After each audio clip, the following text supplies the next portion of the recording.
Yeah.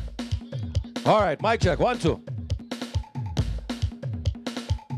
All right, St.GEORGE, good night, good night, good night. NDP family, good night. And welcome, welcome, welcome to St.GEORGE. Welcome to our home ground. Welcome to Glen, ladies and gentlemen. This is the New Democratic Party, and we're coming to you live tonight from the constituency of St.GEORGE in the heart of Glen. The NDP family, we are here. Before we go any further, though, ladies and gentlemen, of course, we must, in everything we do, start off with a word of prayer. I'd like to welcome one of the members of the St.GEORGE Executive and Core team to get us started in a word of prayer. Please, ladies and gentlemen, as I welcome Mr. Roger Gurley to start us off with a word of prayer tonight.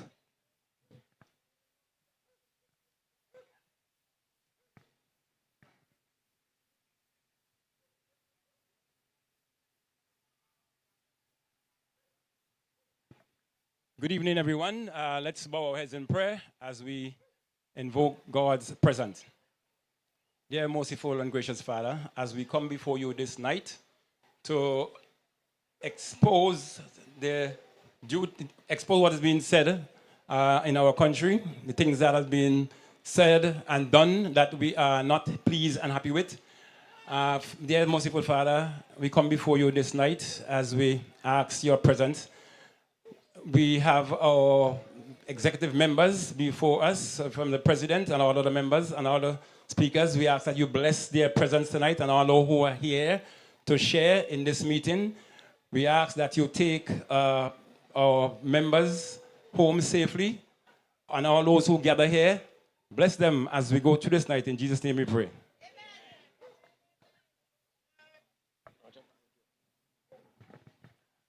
For those of you who are sitting, we'd kindly ask you to stand. We'd ask for your reverence at this point in time as we have the national anthem of St. Vincent and the Grenadines.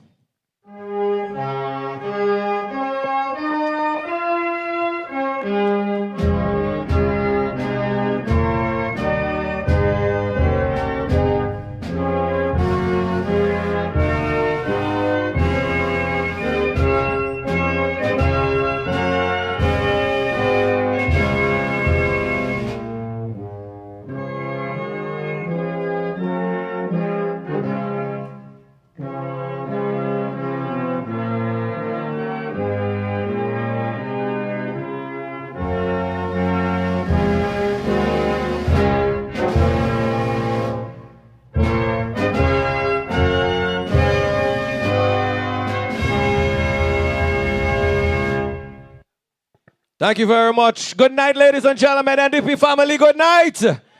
Welcome to the beautiful community of Glen. Yes, man, and we're glad to have you here tonight.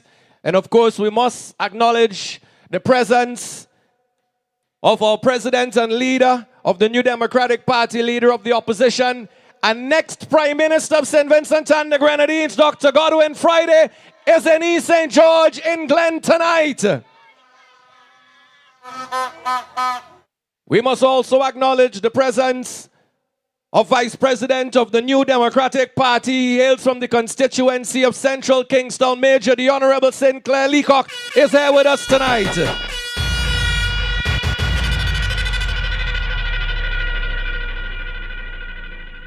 On his way, I'm not sure if he has arrived as yet, but also to be with us tonight, Chairman of the New Democratic Party from the constituency of West Kingstown, the Honorable Daniel Cummins, will be joining us tonight.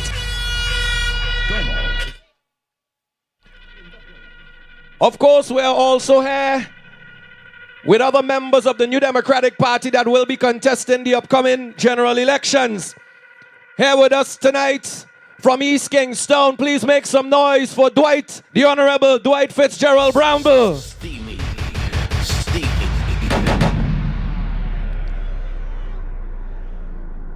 And especially tonight here in East St. George, we have our neighboring candidates, our neighbors that surround us in East St. George, some of the, what we like to call the new kids on the block. Well, they're not kids, but the new boys on the block for the New Democratic Party. They are here with us tonight. First, let me say good night from our very own West St. George. Keshaka Cupid is here with us tonight.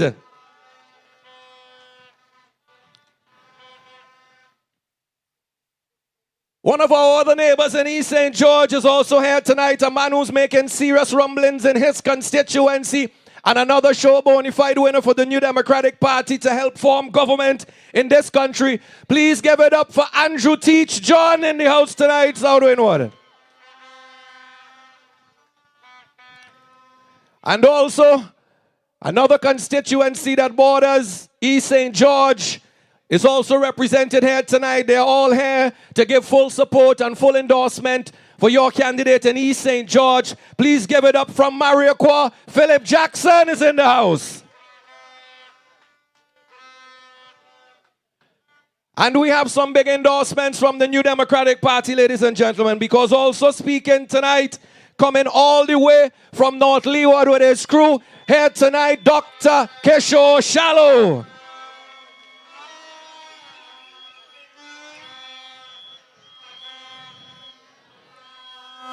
We must also acknowledge the members of the New Democratic Party executive also here with us tonight. We have the General Secretary, Mr. Brenton Smith, alongside the New Democratic Party's Treasurer, Luan Hathaway, other chairpersons from the various constituencies who are here with us tonight in East St. George, in Glen. I say a pleasant good night. Make some noise and welcome to East St. George. Welcome to Glen. Folks, we have an election to win. And it is an election that we must take very seriously. And this constituency of East St. George is going to be one of the battlegrounds for the New Democratic Party. And we're already seeing that this candidate that we have in the New Democratic Party is more than competent and capable of overthrowing the Clown Prince and form the government of the New Democratic Party and take home the constituency of East St. George. You were with her in the last general elections, and I am asking you to stand with her again in this general elections, and this time let us make the change and bring it home for the New Democratic Party.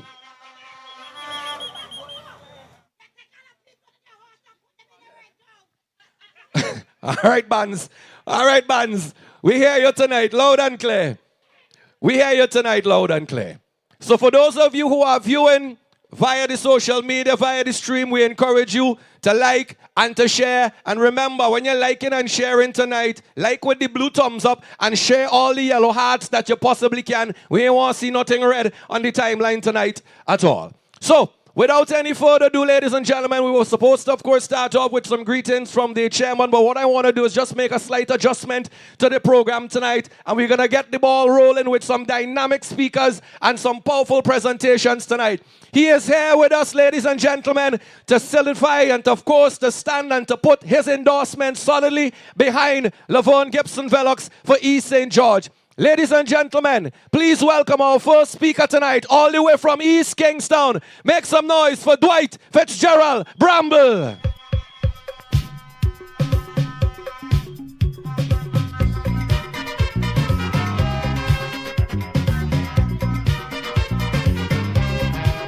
We want a change.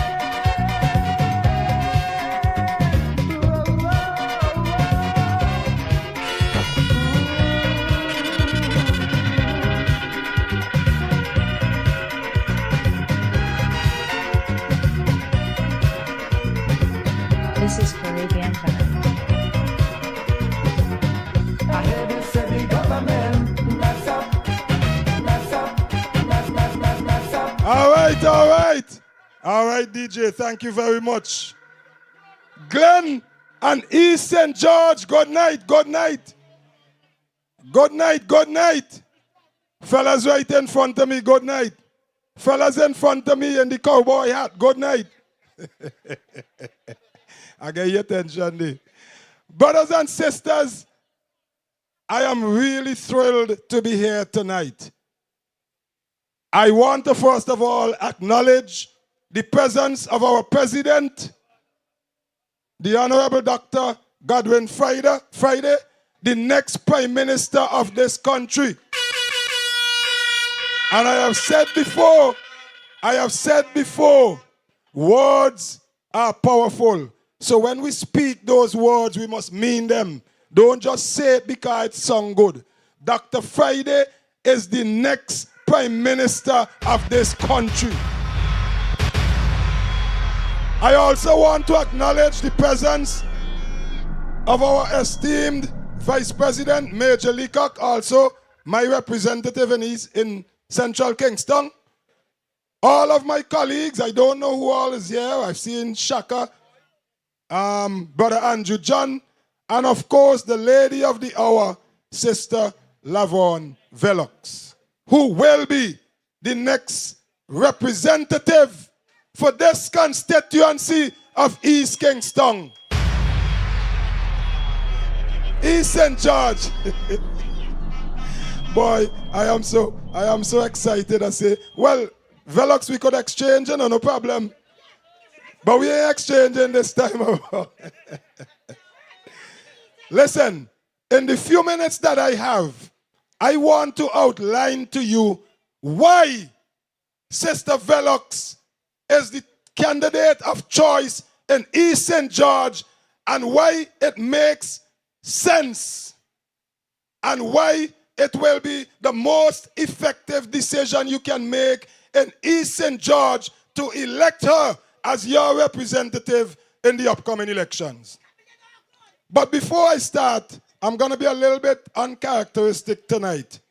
And I want to start with a quotation from the Bible. I ain't no preacher. And I'm not no Mr. Goody Two Shoes. But I always say, I know the relationship that I have with God. So it no matter what nobody else say about me. I want to quote from Deuteronomy chapter 31 verse 8. And this is for all of the candidates in particular. But Sister Velox, this one is for you specially. Deuteronomy chapter 31 verse 8 says, and the Lord, he it is that doth go before thee. He will be with thee. He will not fail thee, neither forsake thee. Fear not, neither be dismayed, my sister. Now, listen. The gentleman who claims to be the representative for this constituency also happens to be the Minister of Finance. And I am going to go straight into the meat of the matter of what I want to say. In 25 years of economic mismanagement of this country by the Unity Labour Party administration, the purse, the money, the economy of this country, the mismanagement of the economy of this country was spearheaded by two individuals in 25 years. In other words, we had two ministers of finance in the 25 years of the Unity Labour Party administration. And those two ministers of finance happen to be the Prime Minister now and his son, who is the current representative for this constituency. In 25 years, taxpayers' money were controlled. Let me put it in street people language. Taxpayers' money were controlled by two persons, father and son.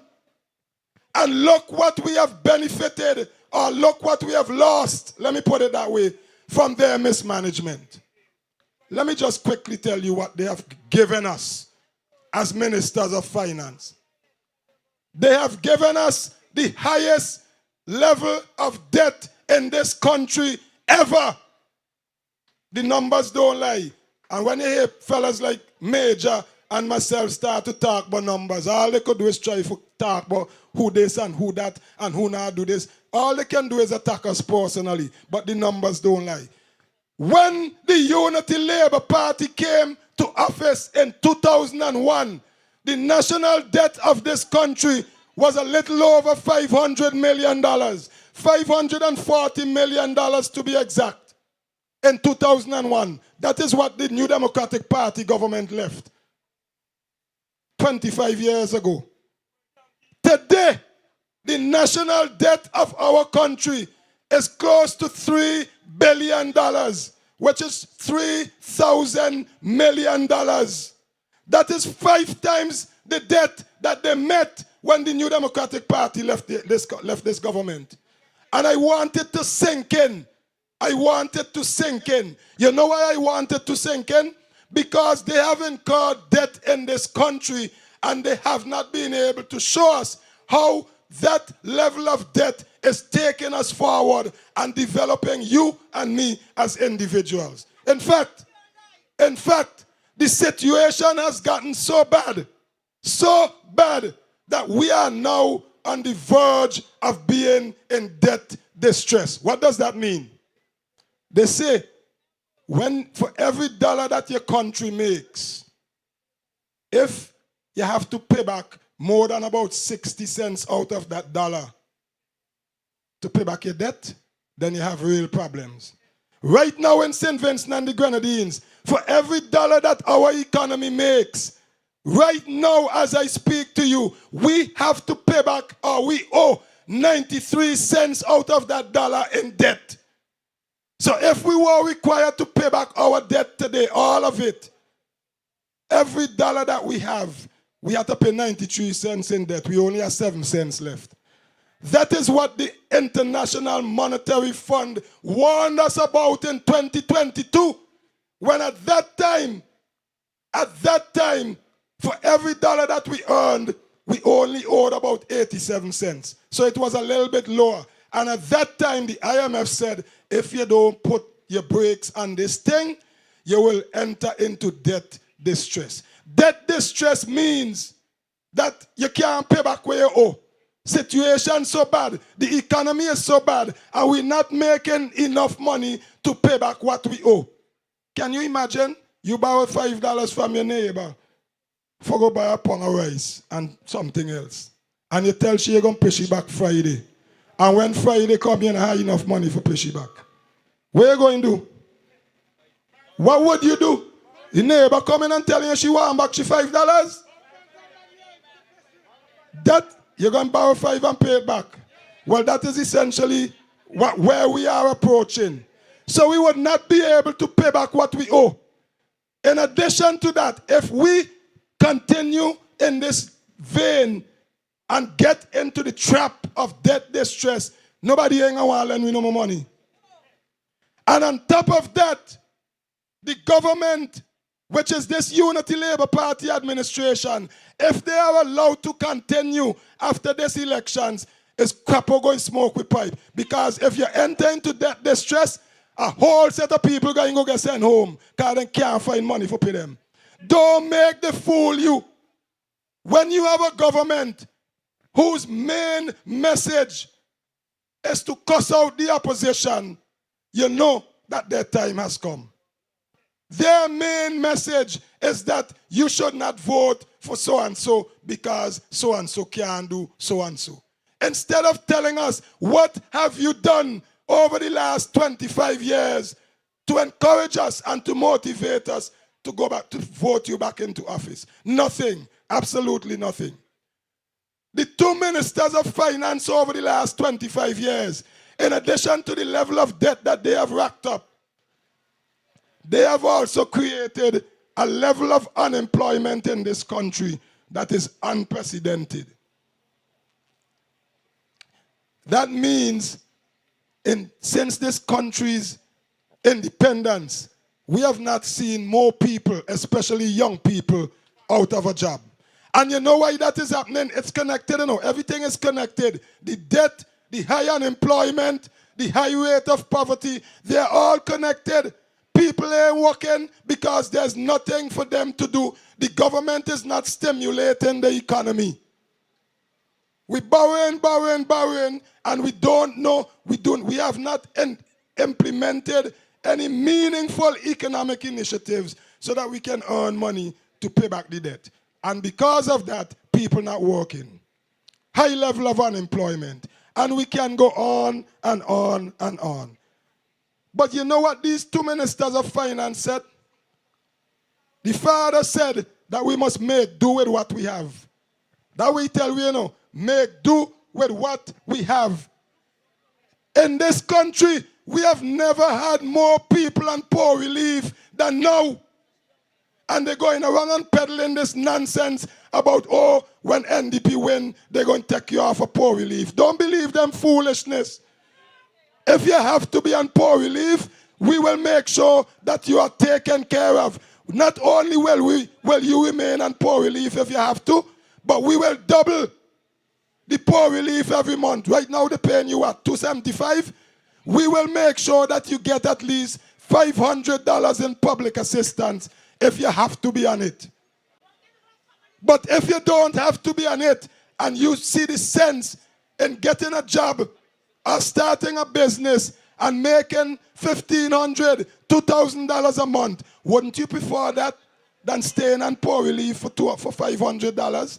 Of course you would. And the reason why there's so many people on poor relief is because this government has created a level of poverty that we have never seen in this country. So more people poor, more people have to go on poor relief. So when Ralph come and he tell you about, oh, he got over 5,000 people on poor relief, that is not anything to brag about. He should be ashamed. He should be ashamed of himself. And I say that without any fear of contradiction. I am not afraid of any of them. Listen to me. The son, finance minister, further went on to say, when they asked him the question when he was on the radio some time ago, They asked him if he's interested in becoming prime minister. He said, there's no need to change because Ralph is doing a good job. And if by chance they have to change Ralph, whoever take over will continue the same programs. Can you imagine that? So this is a man who, in Ralph's mind, will take over from him. And East St.George, if you make the mistake of voting for them and he becomes prime minister, you hear what he say? They're going to continue things as they've been going. That is why his father said, don't grumble, wait until after the elections to grumble. Because after the elections, if they win by some miracle, after the elections, it's then you're going to start to grumble. Because, remember, you know, this is Ralph last go around. Come high, come low. Win, lose, or draw. He done with that after this elections. So he not care whether Good Friday, Paul, Panache Wednesday. Because he gone after this. He not care. And the junior, his son, the other finance minister say, well, if daddy go, we continuing with daddy leave off. East St.George, I am warning you. I am warning you. If you want to see progress in this country, if you want better and more paying jobs, if you want more money in your pocket, you want to see better health care, look, the Milton Cato Hospital. And this is something that we don't think about. Colin Hagan done just now. I taken the advantage as being the opening batsman. I batting out the power play. But listen, let me finish up in a bit. Listen to this. I don't know if any of you have thought about this. So, they're building an acute referral hospital down Annisville. And contrary to what they want to tell you and all this foolishness that Cian Marshall and all of them going and talk about privatizing hospital and all this nonsense. They're desperate. And when you become desperate, you say anything. Obviously, the New Democratic Party will complete the construction of the acute hospital in Annisville. And we will make sure that it works for us. They said when they done build the hospital out in Annisville, they're going to convert the Milton Cato into a hospital for children and women. Now, you notice what's going on. So we ain't really no general hospital after that, you know, because the hospital out in Annisville is a referral hospital. So as far as I know, the word referral means somebody from somewhere have to send you there. So how you going to get there unless you find money to go to a private doctor? Otherwise, there's no general hospital after that. So you have to go to the clinics and the condition within which we find ourselves with these clinics now. It's frightening. So the New Democratic Party will also have to upgrade the clinics. And we will also have to upgrade our other health facilities so that proper health care becomes available to you. I am saying to you tonight, East St.George, that the New Democratic Party is going to make sure that we grow this economy and we have to address the problem of the debt. We will have to go and negotiate with people who we owe money and ask them, please forgive us some of this debt. Please write off some of this debt. And then, going forward, we have to make sure that if we borrow money, and you can't ever stop borrowing, don't fool yourself. But when you borrow, you must borrow responsibly, and you must know how you're going to pay it back. So when we get there and we have to borrow, we are going to make sure that we negotiate favorable terms so that we don't find ourselves with a noose around our necks. I want to conclude by saying this. All of these economic problems within which we find ourselves, every single Vincentian is feeling the pinch. Every single Vincentian is feeling the pinch. People go into the supermarket and they have to put back stuff when they reach to the cashier. And me ain't talking about ordinary people. I talking about people who have good jobs and making decent money. That is where we have come to. And if you make the mistake of putting them back there, crap or smoke we pipe. I want to say to you in conclusion, and as I said before, this government, they have no vision, and they have come to the point, it's just shame in the eye why they ain't want to come and tell you, oh God, we can't make it no more. Let NDP go there. Shame the shame. And I want to finish by quoting from a former Prime Minister of Trinidad and Tobago. And I quoted this on Monday night in East Kingston. This is what Rowley said. Listen carefully what Rowley said. And tell me if this doesn't apply in St. Vincent and the Grenadines. Rowley said, anytime a government resorts to blaming the opposition for its failure to deliver on their mandate and their responsibilities to the people, it is a clear sign that they have accepted that they have outlived their usefulness. That is what is happening. Ralph and the ULP have outlived their usefulness. All they can do is cuss the candidates from the NDP.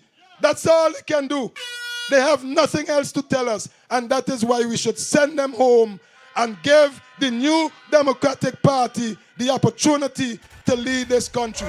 Make sure you register. Make sure you support Sister Velox. Don't stay home and say, Velox done beat Camelo's licks like peas. The only way she could give him licks like peas is if you go out and vote for her on election day. So tonight, Sister Velox, I want to thank you for the opportunity.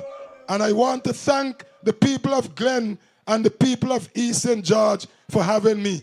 And I can assure you that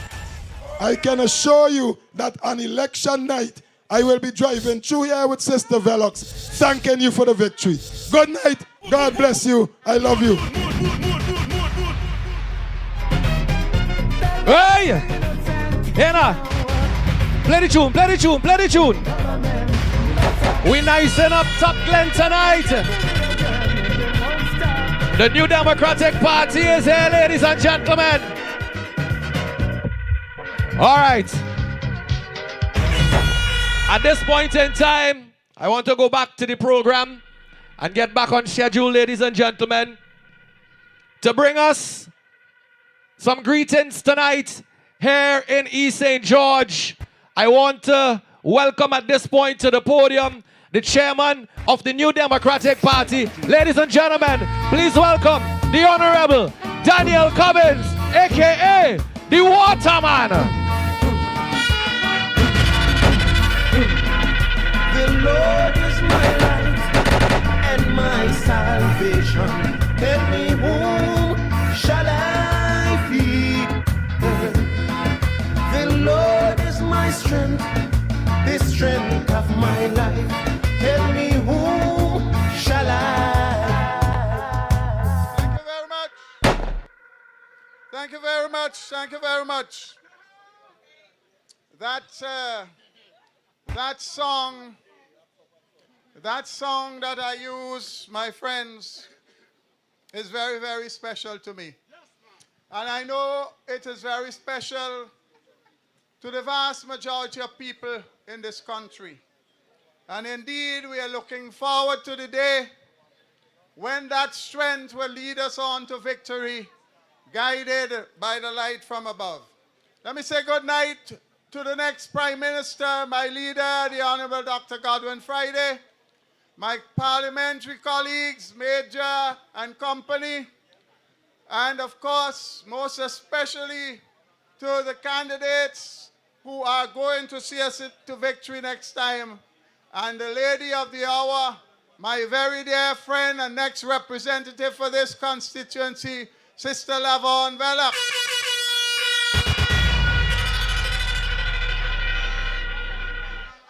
East St. George, tonight, I just want to let you know that we in West Kingston are ready and waiting for the bell to ring.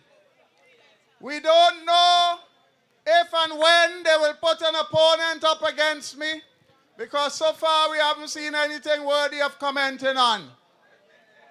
But I want to assure you that the people of West Kingston are firmly behind the New Democratic Party, and we're going to bring that home solidly. But tonight, it is an honor, a privilege, and a pleasure for me to be here to warmly embrace my dear colleague who since the last election has been going through thick and thin in this constituency, meeting and greeting, learning of the issues, and trying her level best to assist wherever she can. I have seen Lavern Velox checking out every community. I have seen how the people of this constituency are embracing her. I have seen how they're warming to her approach and what she is presenting to them. And I know that come election night, I am not going to be bothered about West Kingston. My team will be working on that for me. I am going to be here in East St.GEORGE, waiting, ready to celebrate with my dear friend as she prepares to go into Parliament at the close of the next election. East St.GEORGE, remember, the New Democratic Party's team is a collective. And when you elect Lavern, Gibson, Velox in this constituency, you are in fact electing the entire team. Because all of us will work with her to make sure that her dreams come true for you here in East St.GEORGE. That is how we do it. One for all for one. When we say team NDP, my friends, we mean the team. We are not just the best team because we put Dr. Friday has put together a group of talented, young and experienced men and women of all kinds of professions. But beyond that, we have been preparing ourselves for so long for the issue of governance of this country. Not to show it off on the population, not to expect to be in government for a lifetime, but to make sure that while we are in government, the people of this country will be the beneficiaries of the toil that we have put in over the last 20 years. And all I say to you tonight, you vote for Lavern Velox, you vote for yourself. Good night. God bless you. Thank you very much.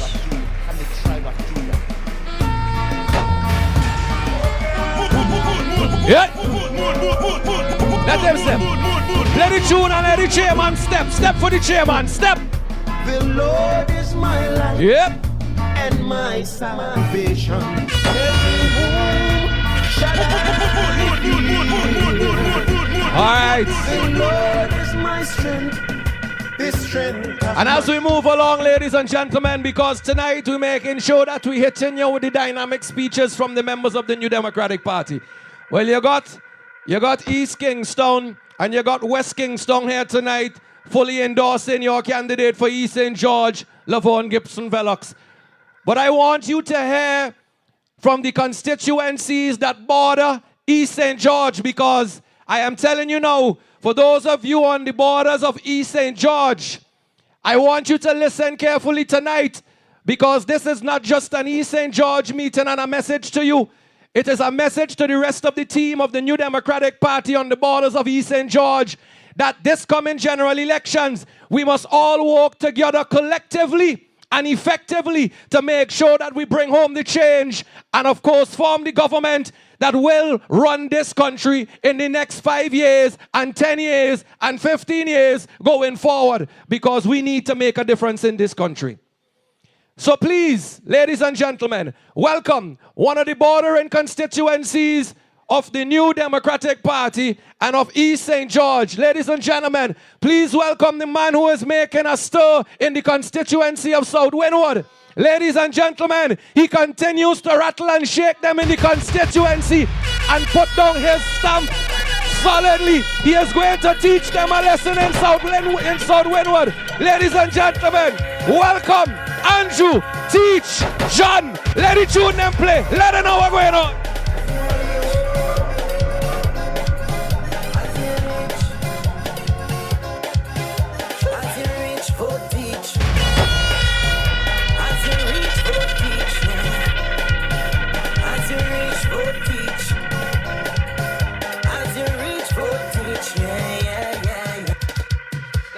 Thank you, Mr. DJ. Thank you very much. Thank you very much to the people of Glen, and a pleasant good night to you, my people of Glen. Good night. Good night to East St.GEORGE. Good night, my dear. President of the New Democratic Party, the Honorable Dr. Godwin Friday. And I'd like to speak the words. The next Prime Minister of St. Vincent and the Grenadines. That's what we want. That's who we want. That's who the people want. The next Prime Minister of St. Vincent and the Grenadines. Vice President, Major Sinclair Leacock, the Honorable, is a tutor in his own right. He's one of the guys who took me under his wings very early and caused me to behave bad in South Windward.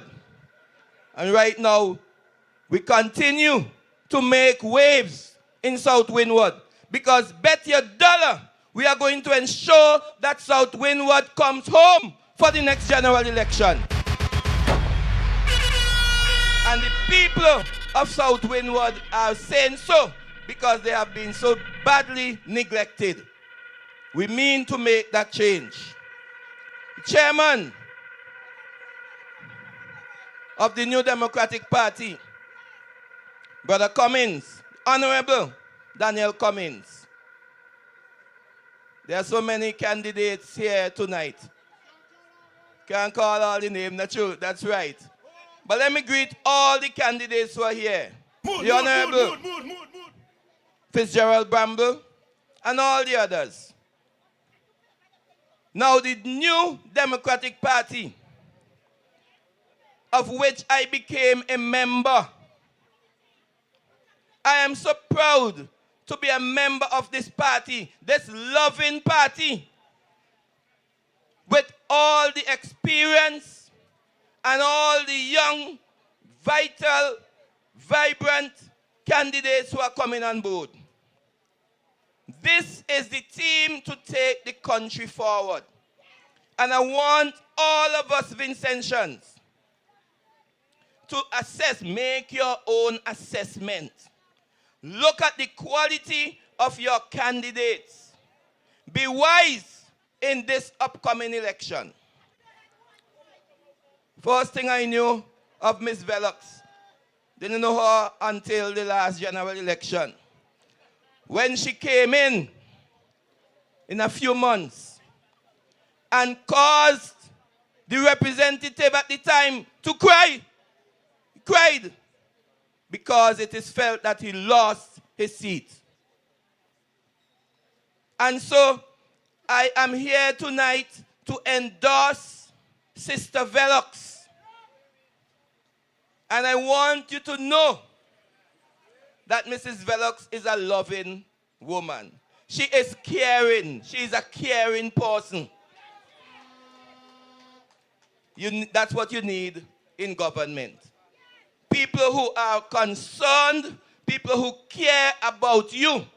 Don't take the chance of electing somebody who you only see at election time. Make sure that when you mark your X this time, it is counted. Mark your X for Lavern Velox in East St.GEORGE. Now I want to talk to you a little bit about the recent examination at CSEC and Cape. Because for some reason, the Minister of Education, the junior minister, appeared from out of his slumber to congratulate the children. And I want to also take this opportunity to congratulate our students who have done so well at CSEC and at the Cape examination. Give them a round of applause. Let them hear you. You know, I salute our children, you know. I salute our children. I commend them. I congratulate them. And it can't be any other way. Because these children have gone through so much. They have gone through the volcanic eruption. They have gone through burial. They have gone through the tarmac where they have been for the past 5 years. Enduring fleas, enduring dust. And yet our children continue to do well. But under an NDP government, education will be given priority. Skills training will be given priority. So while our children did so well, we know that they can even do better if they are given the support that they need. That is what the NDP is all about. So we are talking here that every child has that equal opportunity to perform at the highest level. Every child has the opportunity to gain whatever scholarship or training is on offer. Every child must have an equal opportunity to do well. And I'm telling you from experience, it can be done and it will be done under an NDP government. No longer will we be dividing the country up into two and giving to whom we feel support us. Everybody must have an equal opportunity to excel. So I want us to remember that it doesn't matter where you're from, whether you are from Kingston or whether you are from country, whether you are from South Windward. South Windward will be among the top performers, as usual, right? Now, I also want to talk to you a little bit about production in our country, or the lack thereof. We cannot have a country that continues to borrow and to beg at the rate of which we are going. We have to ensure that we put our people to work. And I know our people love to work. They just want to earn a decent living. And so when we look at our public sector, our teachers who played such an important role in the lives of our children, especially in the recent exams, and we realize under the ULP government, they have not received a decent raise of salary over the past 25 years. I am telling you, because I have been there, no negotiated salary increase. And our teachers presently are crying out. Our nurses are crying out. Recently, a nurse told me she alone worked a shift with 20-something patients. That's where we have come. And we have to arrest this situation because it is affecting our health care. And my friend is saying here there is no nurse at Lavern's clinic and other clinics as well, because a lot of the nurses are leaving. But the point I want to make to you is that our teachers, our nurses, our policemen must say to this government that enough is enough. And we will not be accepting anymore. I remember in 2021, well, I heard the Prime Minister say that, and somebody said it, I think was Fitz. He's cursing everybody, whether they deserve it or not. So he said, I wanted to take over the teachers' union, and the people didn't elect me, they didn't vote me. So they gave me a little PRO job. That's his understanding of the work that I did at the teachers' union. So I want to just make it clear to him. I served as the first vice president of the St. Vincent and Grenadines Teachers Union, elected with the highest number of votes. And if he followed the thing properly, he will know when I get votes, I always get the most.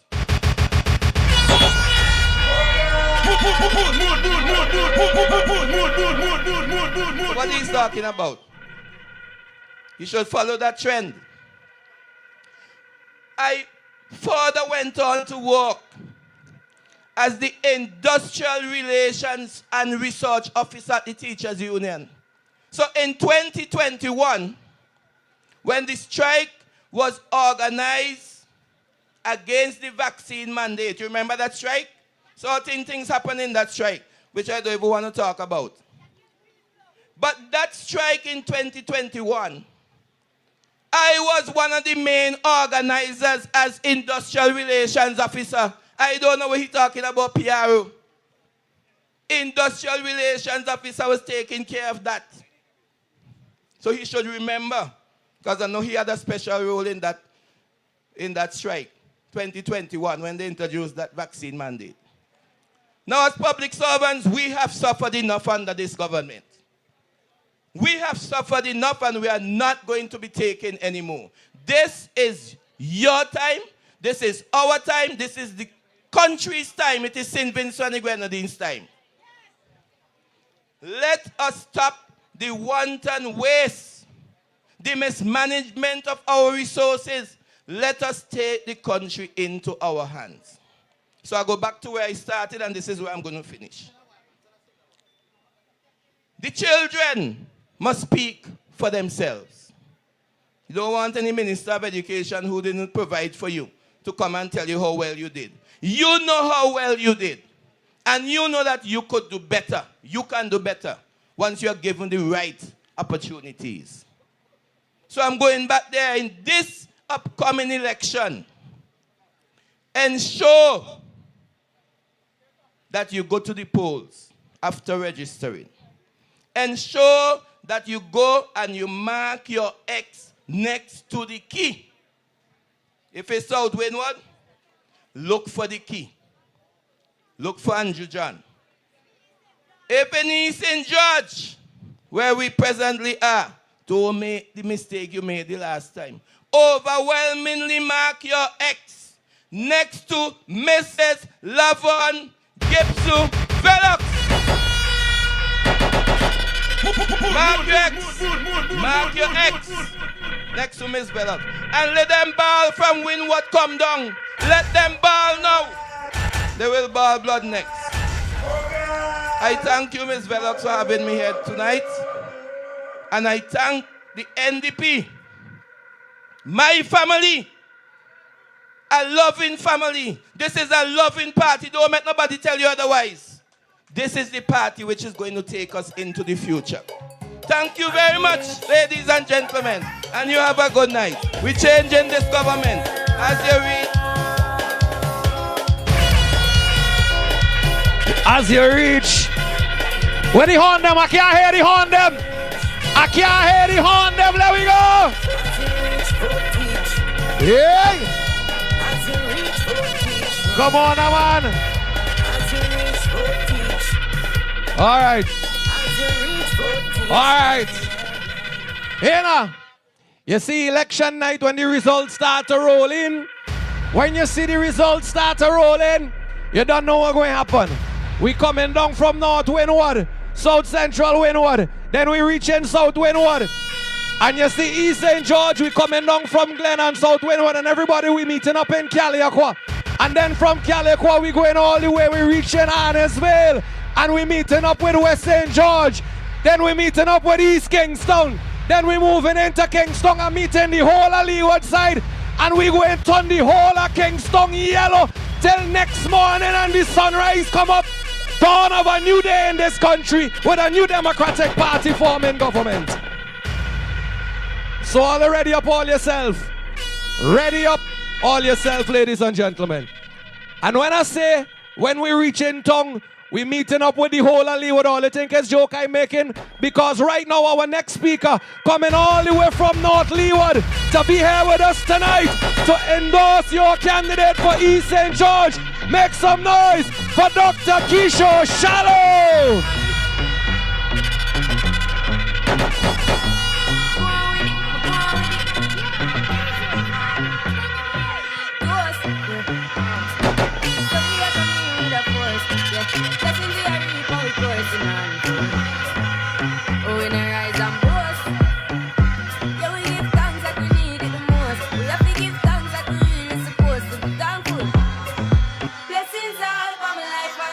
Thanks.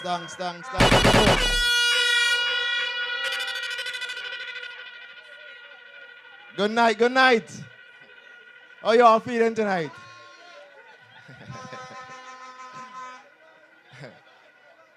Thanks, MC, Brother Colin.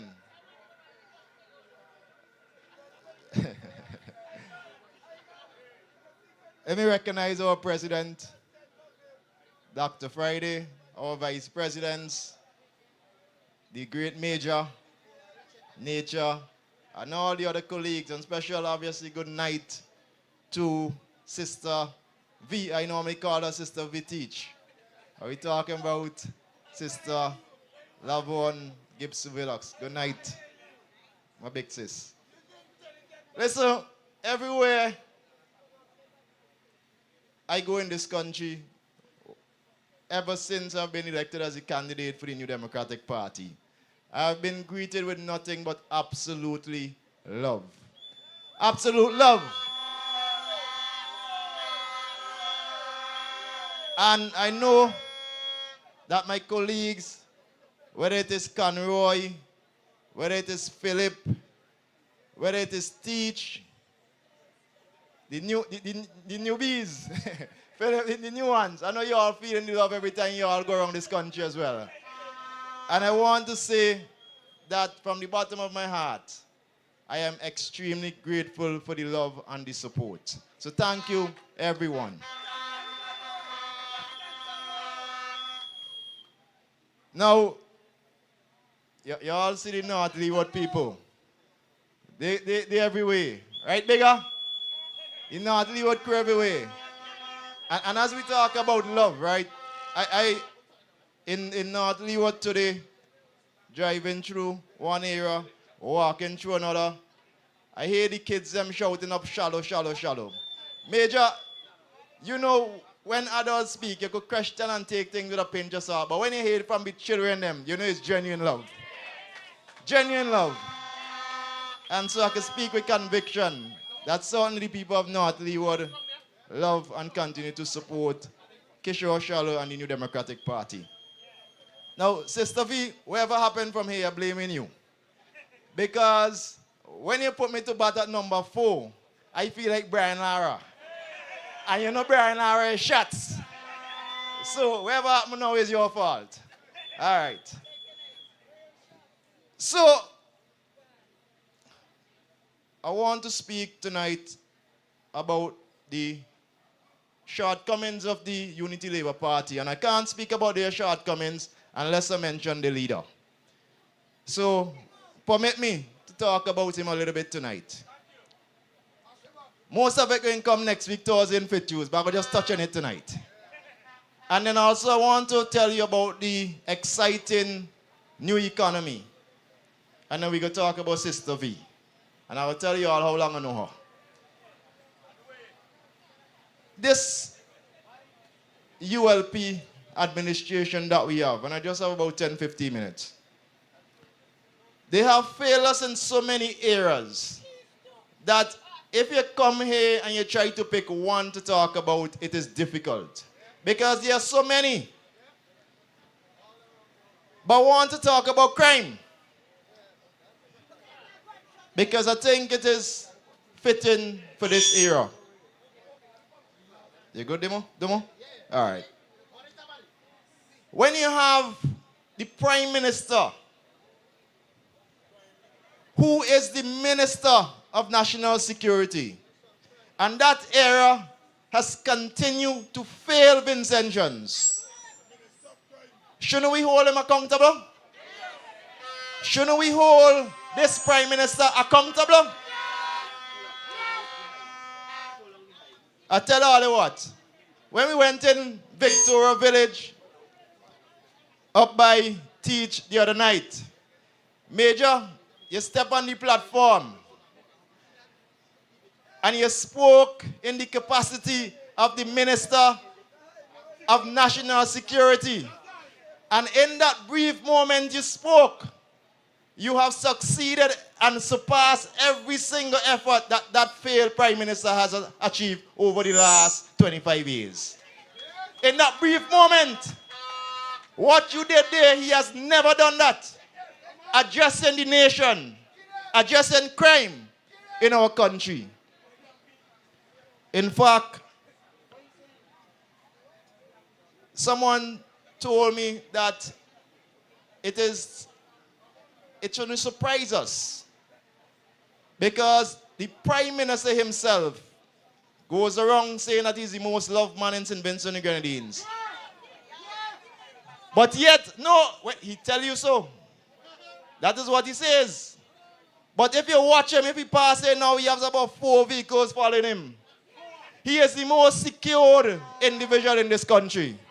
So here you are, a Prime Minister, so loved, but has the most security guard, the most security, the vehicles after vehicles, all of them full with policemen and women guarding him. But what about us? What about the other Vincentians? We are left here without any security, and we are the most vulnerable. That clearly signals a fellow who is only concerned about himself and his family. He has absolutely no interest in the rest of us. Now, somebody told me the other day, because I tell you a long time I don't listen to him anymore.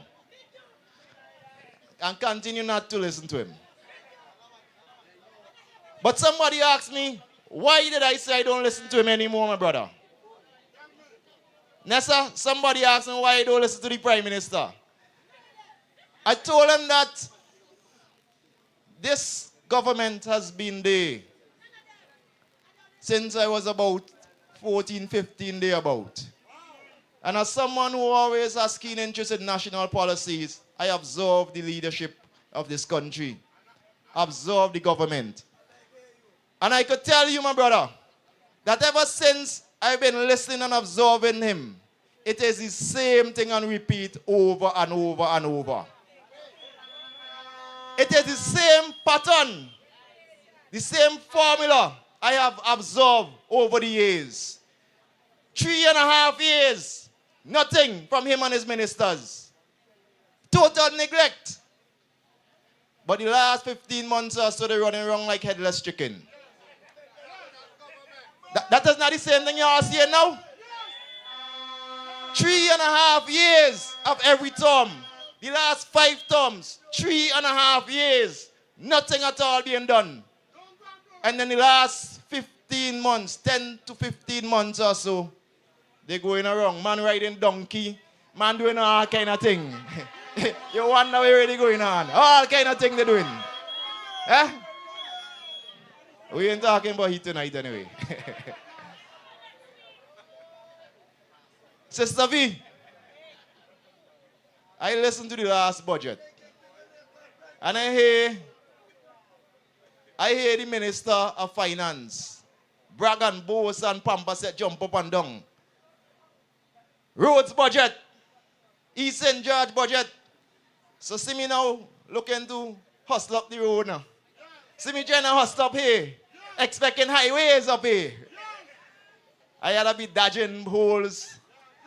A man coming, I had to pull over and wait for the man to pass. But I'll tell you what, that it doesn't matter what they try for the rest of this year. It doesn't matter how long they take. They're gone now. Because Vincentians similar to me have observed the pattern, the formula of this government. Because it has been 25 years where they have neglected us, where they have rejected the people of St. Vincent and the Grenadines, and where they have clearly said to us that they are out of ideas and they can't do anything more for Vincentian and St. Vincent and the Grenadines. And that is what we have seen. So tell me, should we stick with this government here? Let me ask again. Should we stick with Ralph Gonsalves and his cronies?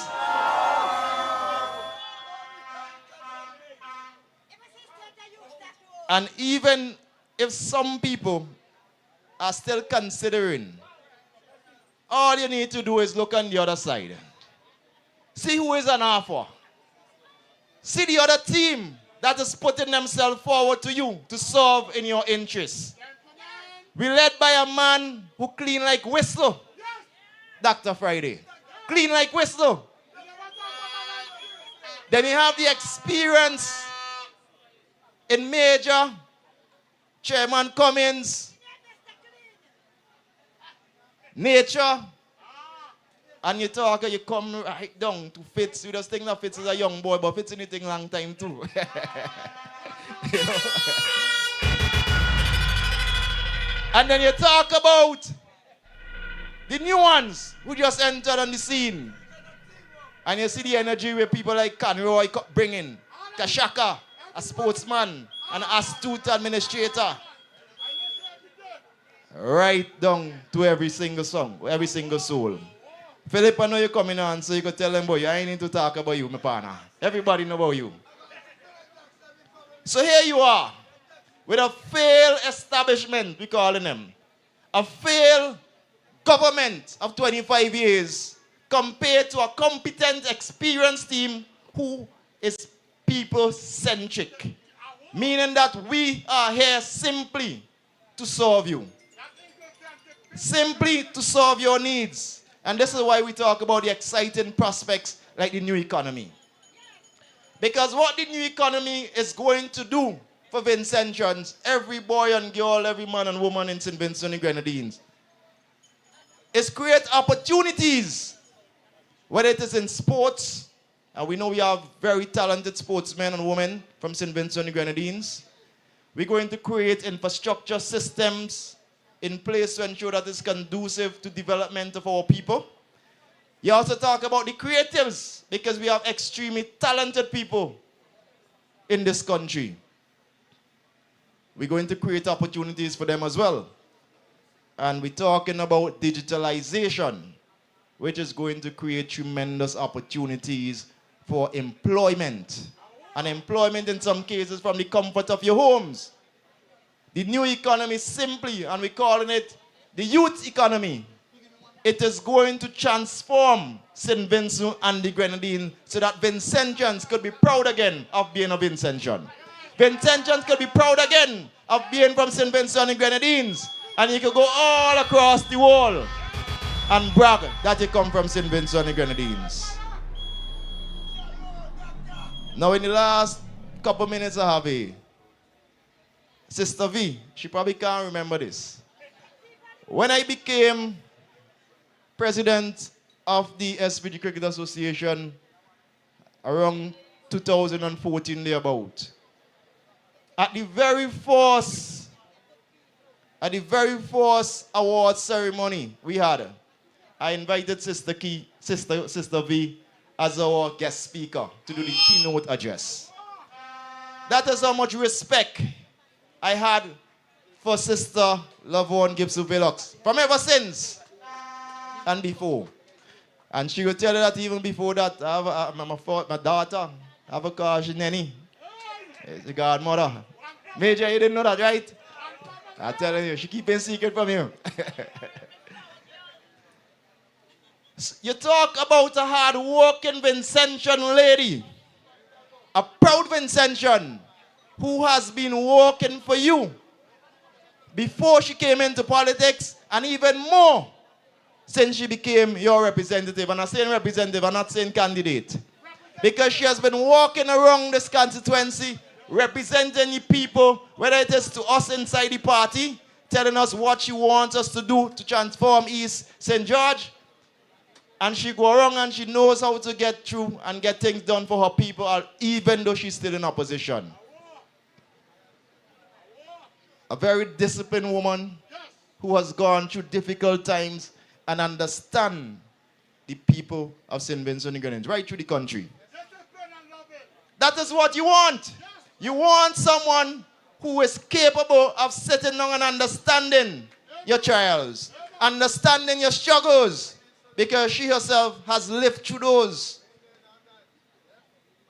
You want someone that when you come to them and tell them, and you tell her that you don't have any money to send your child to school, or you can't afford to pay your water bill, she might be able to pay it for you, but she could tell you how you could get through. Be back, you know, be back and monitor, be patient, maintain hope, be disciplined. And she could help you with all of that.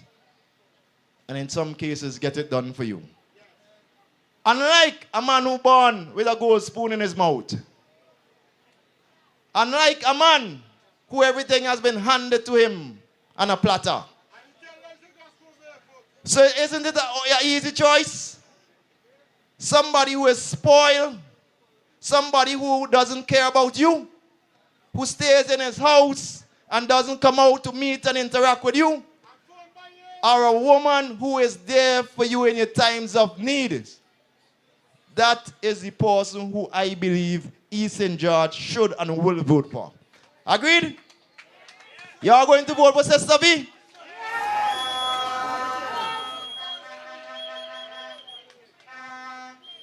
And Sister V, let me warn you. Don't expect any favors from the Gonzalez family. Don't expect any favors from senior and junior Gonzalez. Because I could tell you that none of those two gentlemen could walk around and boast about winning any awards when it comes to treatment of intention women. Are they hear me? So don't expect any favors from them because they cannot walk around and boast about any awards for treatment of intention women. And so they will come at you hard. But guess what? St.GEORGE and the whole of St. Vincent and Grenadines standing with Sister Lavern Gibson Velox. We're standing with you, sister, because we love you. We understand all the hard work and the discipline that you have shown over the years, and you deserve this opportunity to serve our people in the way they deserve to be treated. St.GEORGE, we're rallying with Sister V. Good night, everyone. God bless. LA's fine sunshine most of the time. Yes! Come bands, show them. Come Sarge, show them. That's how we do it at St.GEORGE, you know. Don't you know? That's how we do it at St.GEORGE. All right. Nowadays I'm lost.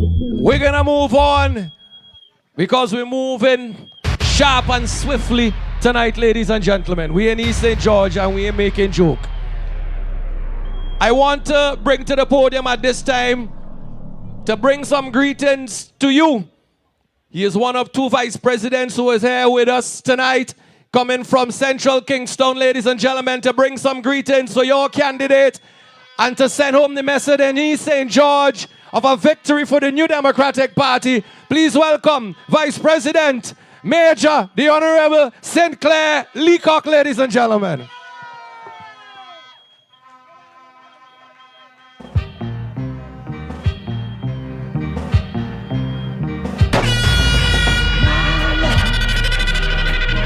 Solid as a rock. Solid as a rock. Solid as a rock. My love, it's as solid as a rock. I can't stop.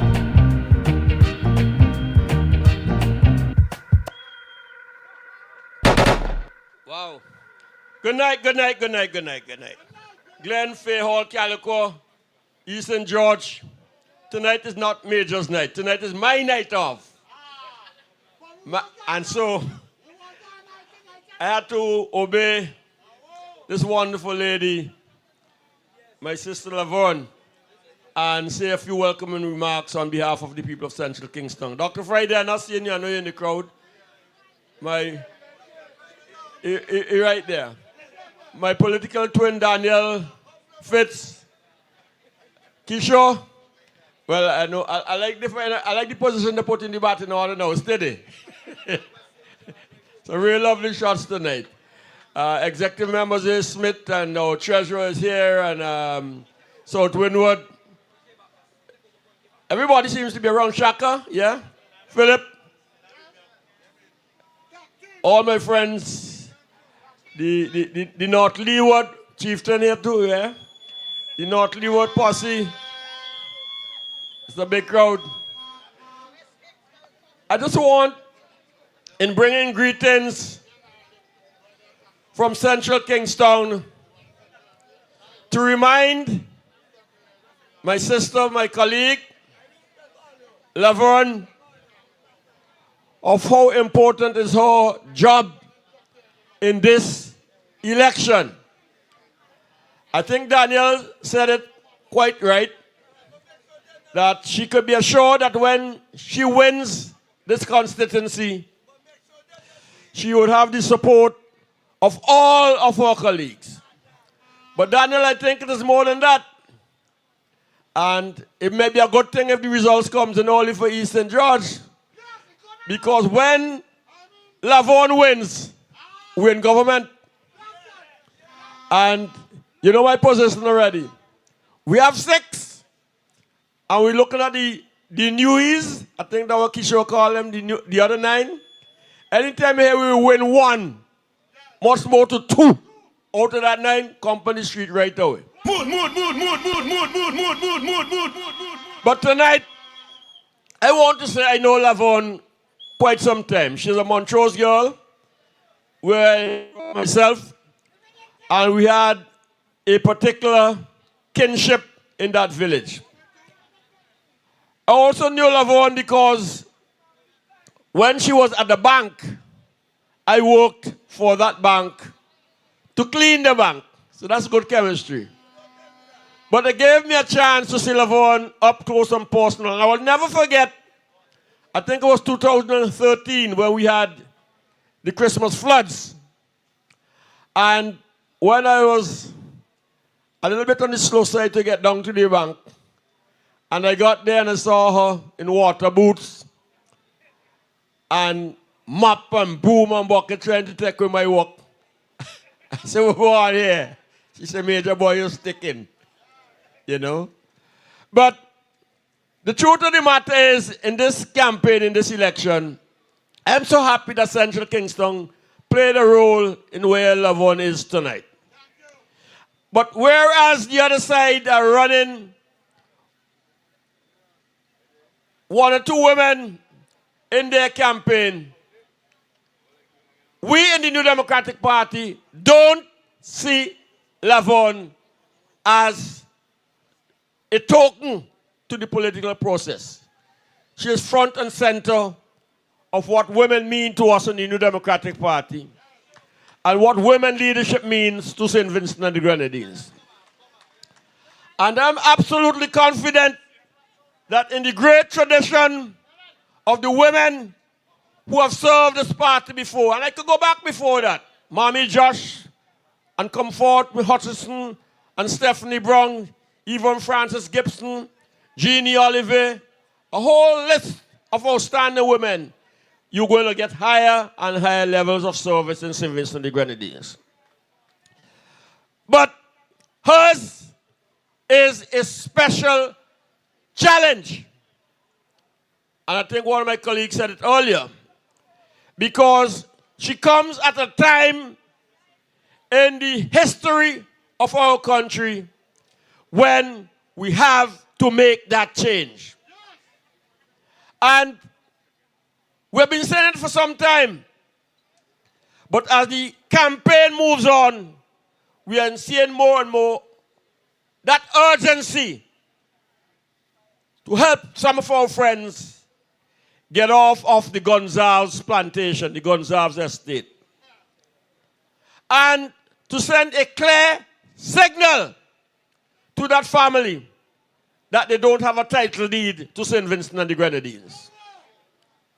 Because it's not just that father and son, as Fitz has said, have mismanaged the country's finances, monies, over the last 25 years in a do-what-you-like approach to financial management.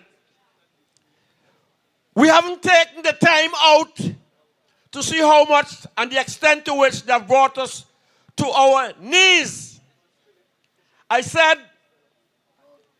on Monday night at Fitz's meeting in Tongue Hill, and we mustn't take these things lightly.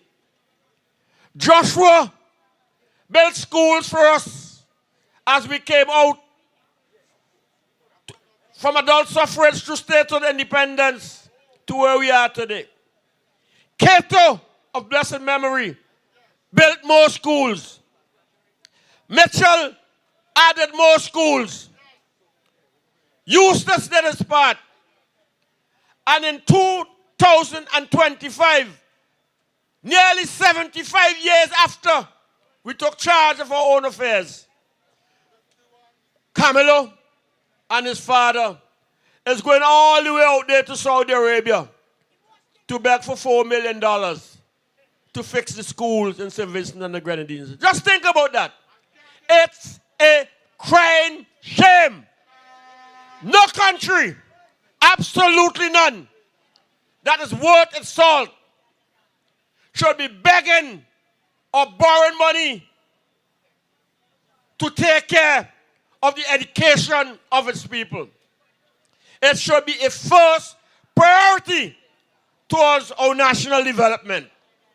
And as Teach would say, he gives them a big F. I'm not going to overstay my time because I make the point to reinstate that this bluff and BS that is given to us, that we never had it so good before, is a complete falsehood.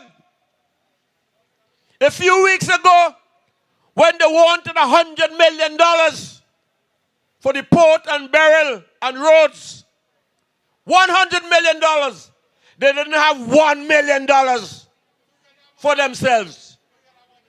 So what's going on?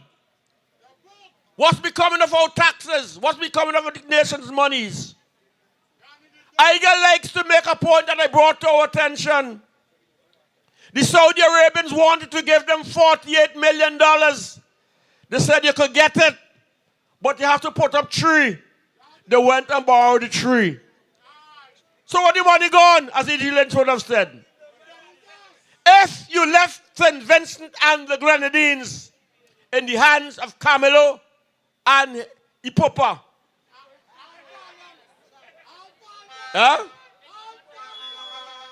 we will wake up one morning and the language that we speak in won't be the one that we are accustomed to, because we will be in foreign hands.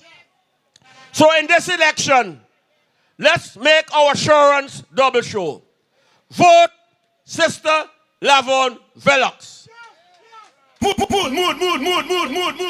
A woman with a big heart, with the feminine touch, who is a team leader and has demonstrated in no uncertain terms that her experience and her feminine window to things Vincentian would enhance the quality of life, not just only of East St. George, but all of St. Vincent and the Grenadines. Lavern, as a vice president faithful to Dr. Friday, I want to give you that assurance that we are going to do everything within our powers. We'll leave no stones unturned to see that your efforts is properly rewarded and that our St. Vincent and the Grenadines is returned to what we call the Mitchell years, now the Friday years, of good governance, honesty, and decency in St. Vincent and the Grenadines. Vote solidly for the key. Vote for Lavern and vote for history. Good night, thank you, and God bless. Wish I never had to be the way I see. Yeah. This world running shouldn't have be. Let me big up the boys on the block. Let me big up Maxie and Michael and Paggy and the rest of the fellas. East St. George, Glenn, thank you guys for coming out tonight, and I hope all are listening and paying attention. All right. We're gonna move on. We're gonna move on. When I tell you, ladies and gentlemen, that the New Democratic Party is poised to form government in this country, believe you me when I tell all you that that is a fact. When you see a candidate for the New Democratic Party can go in the heart of the lion's den and draw more people at a village meeting than the so-called self-proclaimed king, can pull in a council meeting and a town hall meeting, that alone tells you that he's already on his way out. Ladies and gentlemen, to bring greetings tonight in East St. George, and to of course, stamp the stamp of approval for your candidate. Please welcome the David that is coming up against the Goliath. Please welcome, ladies and gentlemen, Chieftain Neptune. Savage Lion. Now when you jiggy, you jiggy, you jiggy, you jiggy, you jiggy, you jiggy, you jiggy. Now when you jiggy, you jiggy, you jiggy, you jiggy. Yet will.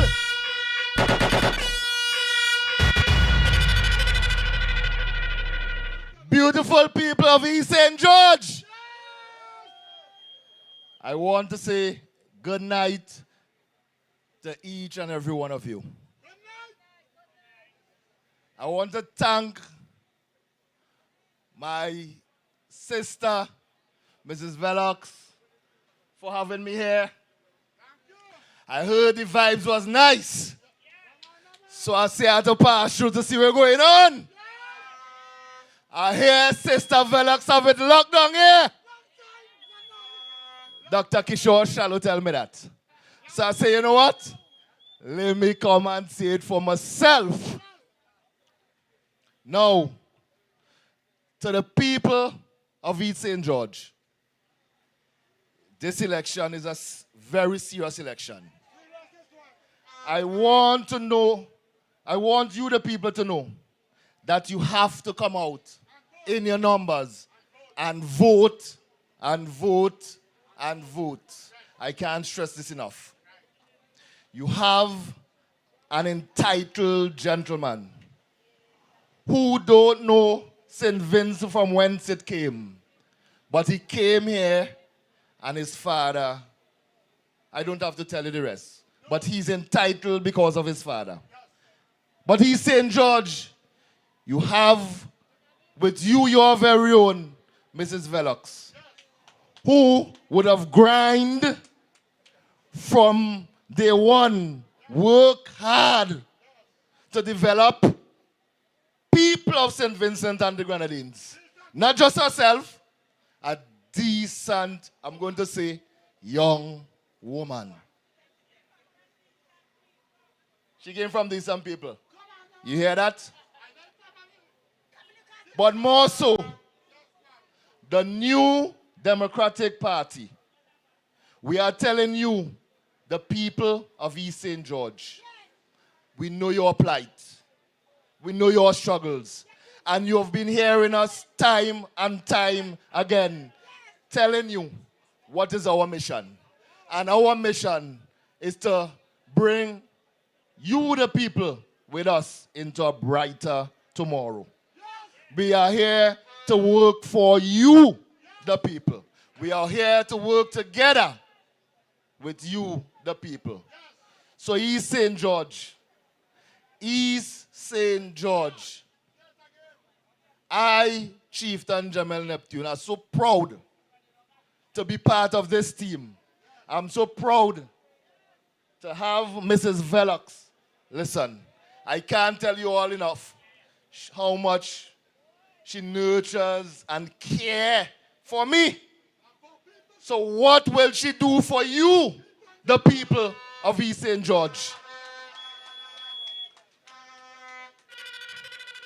We cannot allow this entitlement that they have to go on any longer. The new Democratic Party is that vehicle for change. You are the people who have to make that change. And let us together move forward in a brighter future for you, the people, and for the next generation to come. East St. George, go out and vote for my sister, Mrs. Velox. Mrs. Velox, thank you. I love you. Yep. Give it up for Chieftain Neptune. Everywhere in the world, people are fighting for freedom. Freedom. Rockers, rockers, rockers. Rockers tonight in East St. George. Yeah, bands.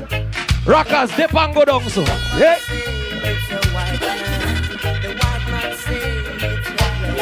All right.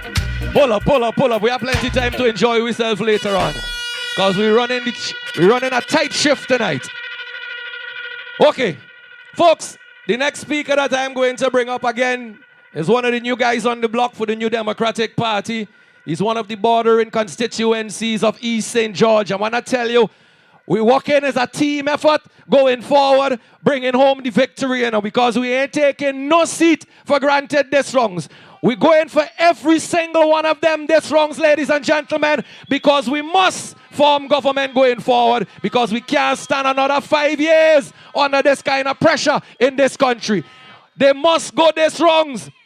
And we're making sure that that is happening, and it is going to be infectious across every single constituency in this country. So here tonight from Mariaqua, ladies and gentlemen, one of the new kids on the block for the New Democratic Party. Please welcome, ladies and gentlemen, Philip Jackson. Give a little more than you take. And if you try to fix more than you break, if you're the kind who takes the time to help a stranger in the rain, there's a place for people like you. If you stand up for those down on their knees, yes, and lend a voice to those who cannot speak, yes. If you shine a little light, give sight to the ones who've lost their way. There's a place for people like you. Good night, Glenn. Good night, East St. George. Good night, St. Vincent and the Grenadines.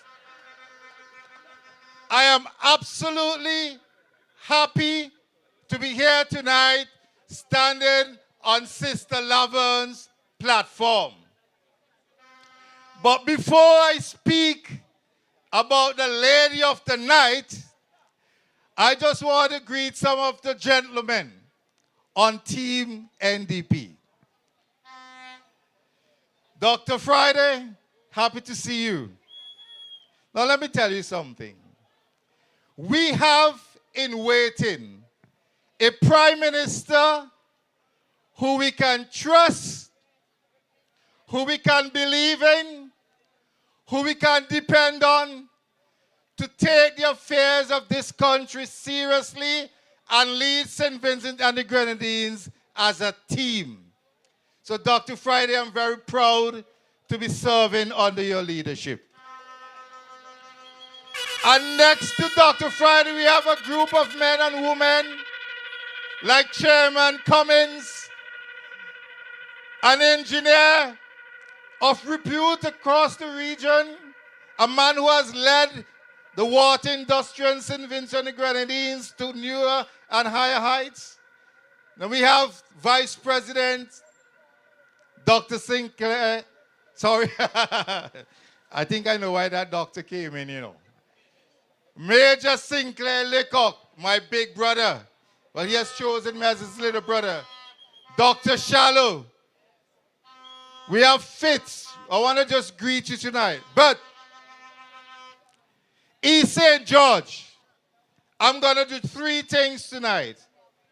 The first thing is to tell you why the only choice you have in this election in East St. George is none other than a lady of class and competence, Sister Lavern Velox. That's the only choice.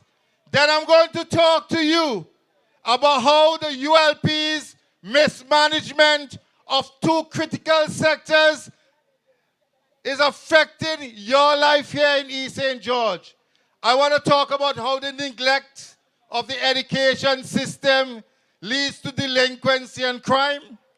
And I want to talk to you about how the neglect of the fisheries sector is affecting your quality of life and the quality of life your children experience.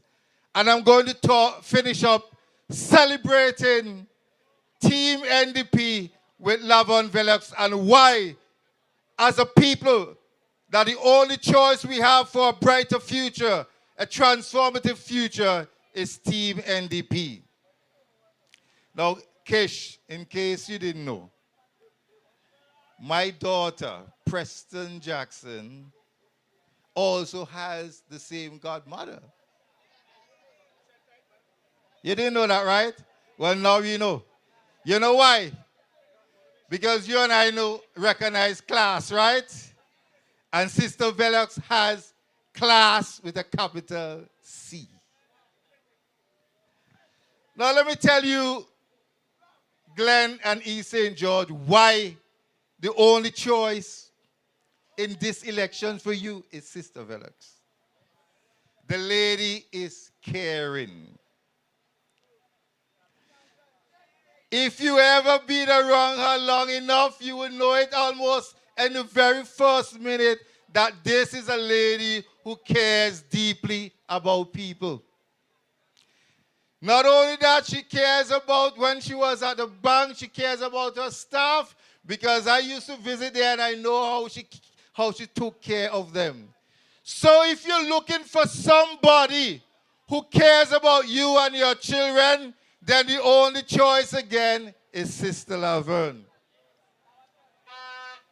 Now when you talk about connected, if you're looking for somebody who is really connected to her community, then Sister Lavern is that person. Now let me tell you a little secret. Once upon a time, my office was just a small walk away from Sister Lavern's office when she was at one of the best indigenous banks in St. Vincent and the Grenadines. And I met her by accident because I went in there and we had a good conversation. But I could tell you, from that very first conversation, every lunchtime, I kid you not just because she used to have some good food here to eat during lunchtime, but every lunchtime I will make my way to her office.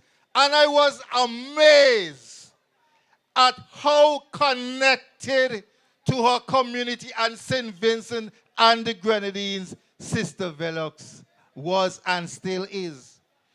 So I'm telling you that if you're looking for somebody with roots in the community, who is connected, who knows how to put the things together to help transform your life, who know how to put a program together, who know how to put projects together to help your children, then you have to choose the connected lady, Sister Velox. Now, the other person who has no connection to East St. George, St. Vincent for that matter. A matter of fact, while Sister Velox has built herself up with hard work and innovation, the other person who you're going to reject, almost everything he's bragging about is a hand-me-down. Hand-me-down. And I could imagine at every hand-me-down, all he says is, "Thank you, Father. Thank you, Father." Well, let me tell you something. When he was handed down the position of ambassador at the United Nations, not only was it handed down to him, his father handed him a big fat check to say, "Boy, I'm paying you to take up this job, so you're getting double pay. I'm paying you just to take up the job plus all of the monies you're going to get as a salary." They have a big word they use where they say, "in lieu of private practice." Yeah. And then again, they give him a minister position, another hand-me-down. Now listen to me. What you want in East St. George is a lady who knows how to work with people, who knows how to put things together to make sure that your children are taken care of. And Sister Lavern Velox knows exactly how to do that. Not only is she caring and connected, but she's committed.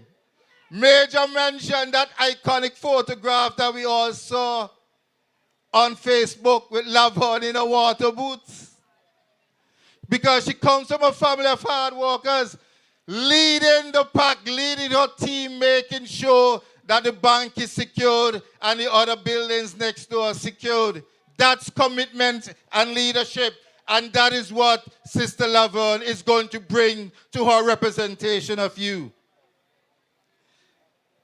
Not only is she caring, connected, and committed, she is competent. Now, I cannot wait, Sister Lavern, I cannot wait to sit with you in cabinet to discuss the affairs of this country as a team, because I know your competence on many of our lunchtime sit-downs. I know the depth of your thinking about how to connect the dots in our economy to transform lives of ordinary people so that they can have a better life. And so you, the people of East St. George, can be sure that you have a caring individual, a connected individual, a competent individual, and committed. And I mentioned Orly, to add all of this together, a classy woman. So when she's doing something for you, you can be certain she's going to put her best effort into it, and with her team, make sure she delivers the best, because you deserve the best. Now I want to talk to you about how the mismanagement of the education sector and the fisheries sector is directly affecting your lives. Now, if you were to take a look at the common entrance results for students getting into high school, you will notice one thing for sure. Most of the students have not been properly prepared to be in secondary school. The reason for that is from the very top leadership of the ULP. They have not sent the signals to the principals, the heads of departments, and the teachers to say, listen to me.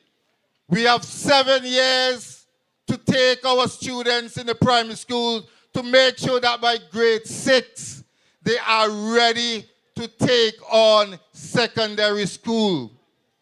Many of our students, by the time they get to grade 6, they are reading, writing way below grade 6 level. But what this government does, they say it doesn't matter if you can't read or write, man. Let me tell you something. You're still going to secondary school. Thank you. What is the problem with that? By sending students who cannot read and write properly into secondary school, what is it you're trying to do? You're setting them up for failure. Now we have a high hill here, right? A very high hill. If you were to take 10 children and give them a BMX bikes and put them at the top of the hill, you never ask the children if they can ride before, you know, or if they ever ride a tricycle. You just take all of them and put them at the top of the hill, give them a BMX bike, and tell them, ride down the hill. What is going to happen? What do you think is going to happen if you just put them and tell them ride down? Those who can't ride, they're going to crash. And if you look at the statistics in education, you would know that most of the students who cannot read and write and have been pushed into Form 1 by Form 3, they're gone. They're gone. Left school without completing the education. And they turn to a life of delinquency, and they get roped in to criminal activities. And so the plague continues and the problems continue. Why? Because the education system is manufacturing by neglecting to make sure that our students can read and write at the level that they need. They're manufacturing delinquency. And that has been a problem over and over. Crime is on the rise. The current Minister of National Security has no idea how to deal with it. But right there in our schools, we are failing our students and setting them up for a life of failure. Then some of them turn to crime and create problems for themselves and for the society. Our government is committed. Our government in waiting is committed to ensuring that all of our children, before they get to secondary school, are properly prepared so they can take full advantage of secondary school education and make a competent life, a life of worth, a life of value, making money, creating wealth for themselves and their families. Now, I know most of you here, you live next to the sea. So fishing is a very important sector for the people of East St. George. You made a life by fishing. But let's look at it carefully. For you to do well in fishing, it means that you have to be given the right tools to go out, the right type of boats to go so you can spend more time in the ocean, catching more fish for longer periods. This government has recognized that and has been promising over and over to do something about fisheries sector by introducing trawlers, etc. But they have done none of that. So what you have happening here? They already know that the fisheries sector is underexploited. It's not doing as well as it should because they're not putting in the investment. But on top of that, they went and bring in foreign investors who already now come and take up the little bit of fish we have in our near shore and competing directly with our fishermen.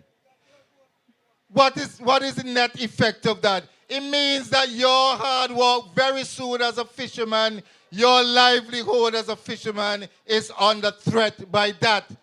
What we need to do and what the NDP will be doing is to make sure that in the fisheries sector we put in the investments so you can have bigger boats, so you can spend more time in the ocean, extracting more fish and land them here so that persons can afford protein from fish at better prices and able to compete properly. That is exactly what you need to build a strong economy in East St. George through strong fisheries investment. And Lavern is committed to ensuring that the fisheries sector in East St. George has all the resources it needs for you to do well as fishermen and for people to be able to afford fish at a reasonable price. Now that's important, you know, because when you're able to do that, you're able to make money and be independent and take proper care of your families. So I want to end by letting you know, Lavern Velox is part of a team that is ready and prepared to run the affairs of St. Vincent and the Grenadines. Dr. Kishore earlier mentioned the new economy.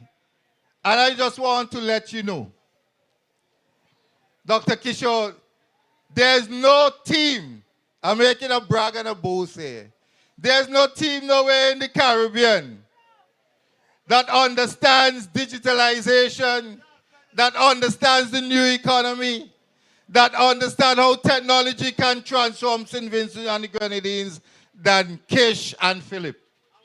And so Lavern is part of the team that is going to make sure under the leadership of Dr. Friday that we work together, plan together to deliver the transformation that St. Vincent and the Grenadines deserve. So I end where I started. The only choice for you in East St. George, my people, is to vote solidly for Lavern Velox as your next representative. Thank you and God bless you. We got this.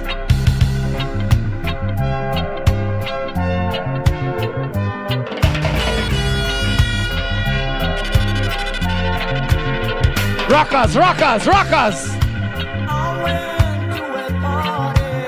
Play this one then for the boys and the black over this one. This one for all lady, this one for all lady. Tune, tune, tune. You see when we win in East St. George, you coming back on the block right here. We are in a bashment for Michael and all the boys and them on the block. What do you mean? Not you, Maxi? All right, we're gonna move along.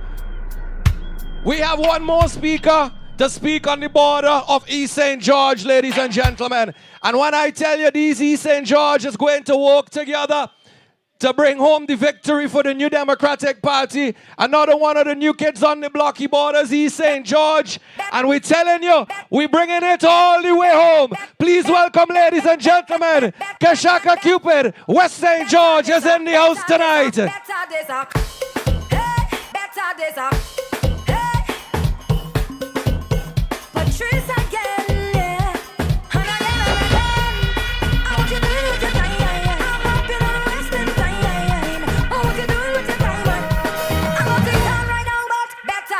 Coming, coming.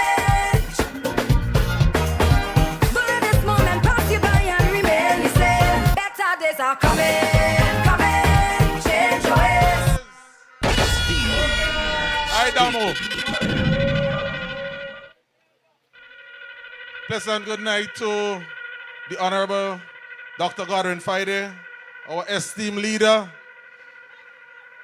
Vice President, the Honorable Major Sinclair Leacock, Chairman, the Honorable Daniel Cummins, Dr. Kishore Shallow, the Honorable Fitzgerald Bramble, Mr. Andrew John, Teach John, and my other esteemed colleagues. It's great to be here in Glen this evening. Good evening to the people of Glen. Good evening, East St. George. Now I have one important question this evening. Are you ready for change? You sure you're ready? All right. All right. They say we're ready for change. So we need to embrace the change that is about to come. So tonight, we're not just talking about change. We're here to declare change, especially in East St. George, because you, the people of East St. George, deserve better than this current, what this current MP is offering. So I stand before you not just as the voice of the opposition, but the voice of the people who are demanding change currently. You're demanding change because you've been misrepresented for far too long and denied this opportunity. So friends, let me just refresh your memory. In 2024, the Minister of Finance declared and delivered the national budget and proclaimed it was an East St. George budget. So those words went through the constituency. And I mean, it really went through the constituency like a promise of hope, a commitment to development in this particular area, and a pledge that your needs would finally be prioritized. So now I have a few more questions to ask you this evening. Where is that East St. George budget today? When you look around, where is the East St. George budget? Where are the tangible improvements in this constituency? Where are the roads that supposed to be fixed? Where is the infrastructure that's supposed to be developed? Where are the opportunities for the young people in this constituency? They are far and currently non-existent. So my people of East St. George, this promise has become nothing but an empty slogan for the people. Now you walk through the constituency, right here in Glen, Fair Hall, Calaqua, Harmony Hall. The roads remain in a dreadful state, riddled with potholes, impassable with heavy rain, and dangerous for our school children and the elderly. East St. George, this is not just an inconvenience. It is a symbol of broken promises and poor leadership. So now I have just a few more questions to ask. When the Minister of Finance claims he delivered an East St. George budget specifically for his own constituency, and the constituents continue to suffer from neglect, what does that say about his commitment to you? What does that say about his effectiveness as a representative? My people of East St. George, this is the harsh reality. Every day it's a similar case in my very own West St. George, where we are misrepresented or underrepresented, and the high level of neglect and disregard we continue to suffer from poor representation, and this is a direct result of incompetence and poor leadership. So friends, being Minister of Finance should be an advantage of the East St. George constituency, not empty with credentials, with a man with direct access to the budget, to allocations, with the power to prioritize projects, with the authority to ensure your needs are met. Now, let us put this in context. Why are the people of Glen and East St. George still waiting? Why are you still hoping? Why are you still suffering? My people, this is not about politics. It's about competence.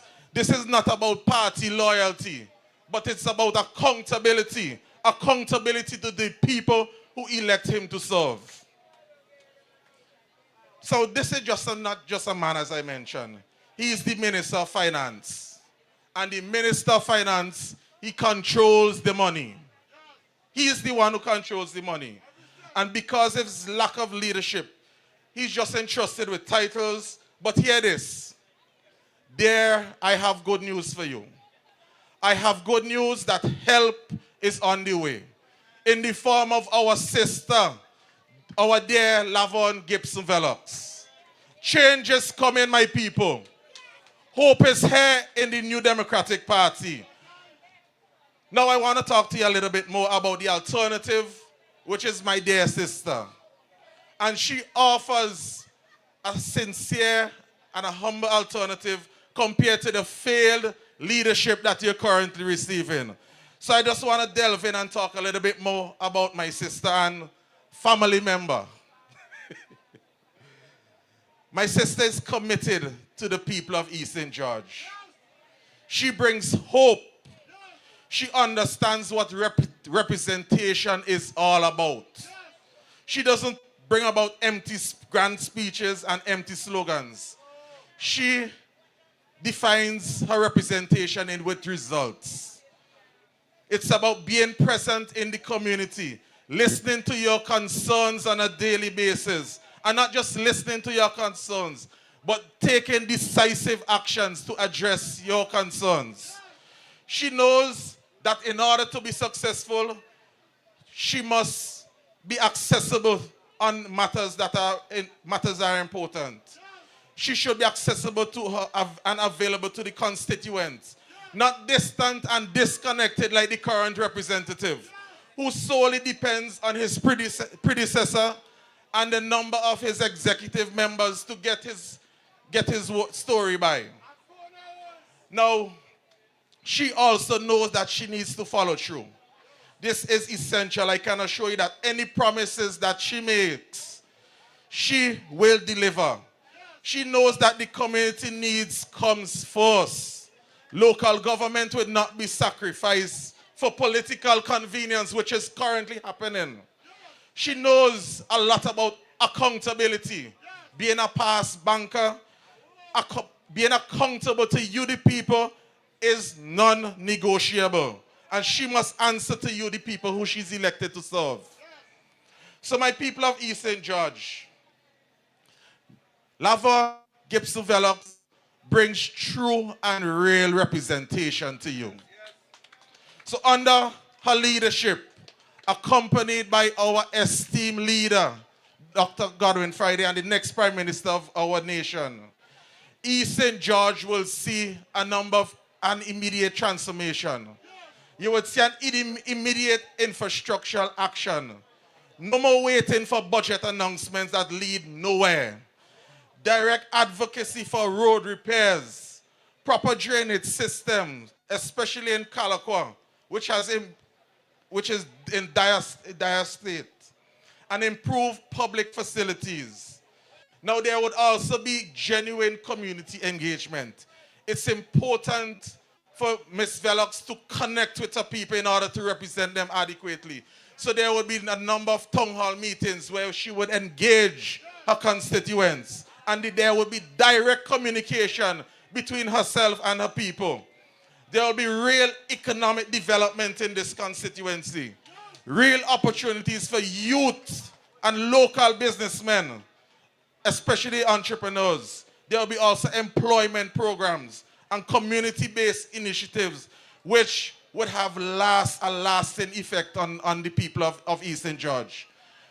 In order to complement all this, we need a government that is transparent and a representative who believes in good governance.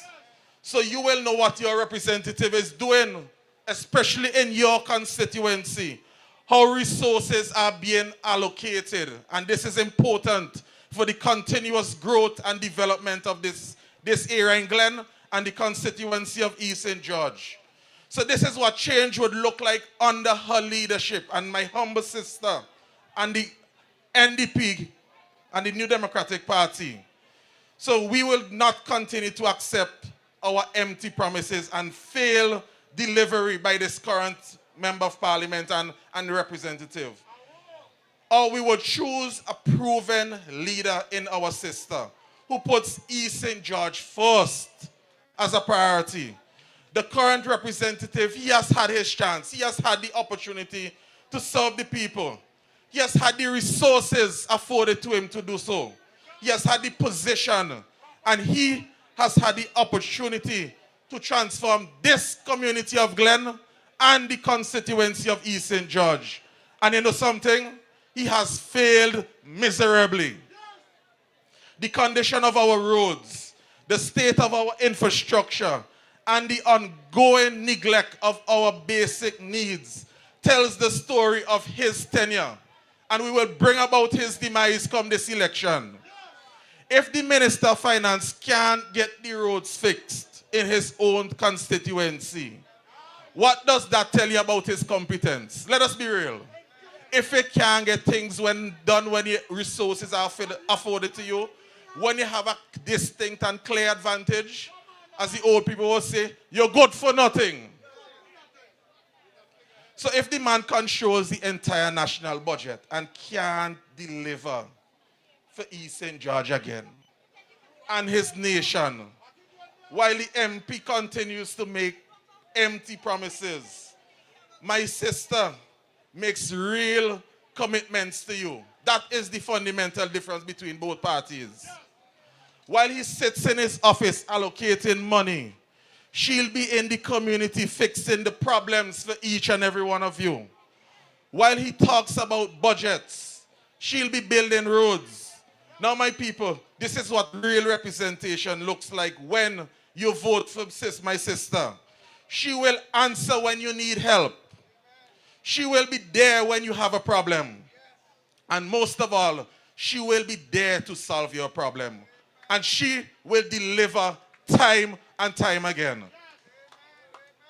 So East St. George and St. Vincent and the Grenadines, the New Democratic Party does not just talk. We deliver. We don't just promise. We perform. We don't just campaign. We are here to serve the people of St. Vincent and the Grenadines. So, the choice this evening and in the next general election. The choice is clear, my people. East St. George, you deserve representation that sees you for your potential, understands your struggles, and has the competence to deliver real solutions. You deserve somebody who just doesn't talk about serving you, but who actually serves you in a meaningful and a positive way. The power is in your hands, my people. The choice is clear and the opportunity is now. Together with my dear sister and the New Democratic Party, we will build an East St. George we will all deserve and be proud of. One pothole filled at a time. One promise kept at a time. One community development at a time. On election day, we march to the polls in our numbers. We vote for real representation. And in order to do so, we have to vote my sister Lavern, Gibson, Velox in East St. George. We vote overwhelmingly for Dr. Friday and his competent team, the New Democratic Party. Now I'm here to fully endorse my dear sister. Somebody who I have admired for years and who is close to me and who is actually a family member of mine. And on election, there's major mention. When East St. George comes home, we form government. When West St. George comes home, we add into that. And when the other constituencies come home, we have the overwhelming majority in Parliament. It was a pleasure being here this evening, my people. Good night, East St. George. Good night, St. Vincent and the Grenadines. God bless. Thank you. Yeah. Give it up for Kashaka Cupid, West St. George in the house tonight. All right. We see a little drizzle, so we're going to move swiftly because we only have 2 speakers left for you here tonight, ladies and gentlemen. 2 speakers left tonight, ladies and gentlemen. So it is time, and it is my deepest pleasure to welcome the next speaker to the podium. This is somebody that I have had the privilege to work with in the constituency of East St. George in every nook and cranny. I can tell you, ladies and gentlemen, I can tell you, East St. George, you don't have a better representative, none other than Lavern Gibson Velox. She is the best representative, the one that you deserve in this constituency. When this country faced disaster and persons who were displaced, Lavern Gibson Velox didn't question, she didn't ask, she acted and she reacted. She was in the shelters, cooking daily, providing meals for the persons in the shelters, even though the majority of them were not from her constituency, because that is the type of representative that you have in East St. George. She knows the hardship that many of us face in East St. George when it comes to providing meals and putting meals on our tables. Your candidate for New Democratic Party, Lavern Gibson Velox, made calls, got donations from persons, and went throughout this constituency distributing fowls, distributing parcels of food without any fear of who was getting it, whether you're red, yellow, blue, and green, because that is the type of representative you have in East St. George. I walked to the polls right down here at the Fair Hall Primary School, and I planted my voting finger solidly for Lavern Gibson Velox and for the future of the people of East St. George and for the future of my children and for the future of this country. And I am asking you here tonight, as we get ready to go to the polls, Glenn, you know me. Glenn, you know me. East St. George, you know me. You have trusted me, you've followed me, you've listened to me over the years, and I am asking you tonight, when the bell ring, Once again, I am asking you, let us go to the polls and vote solidly for Lavern, Gibson, Velox and ensure that you get the proper representation for the next 5 years going forward. Ladies and gentlemen, my candidate, your candidate, Lavern, Gibson, Velox. I see them coming after my soul, wanting to take control. Wanna give me lots, wanna give me bling, wanna give me all of my things. I hear them talking about what the world has to offer. Girl, what you doing, don't you see? What they have done to Bedouin and Marcus, Jesus and all of the prophets. But I'm not afraid.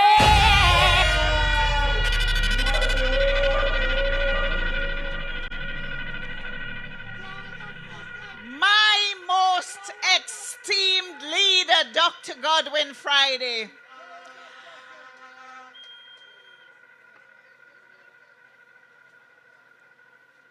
Major Sinclair Leacock. Daniel Cummins, our chairman. All the other candidates that are here tonight. I am totally overwhelmed with everything that has been said about me and to me here tonight. I am moved with emotion, uncontrollable. The tears have been flowing. I love you all. I love working with you all. I appreciate you all.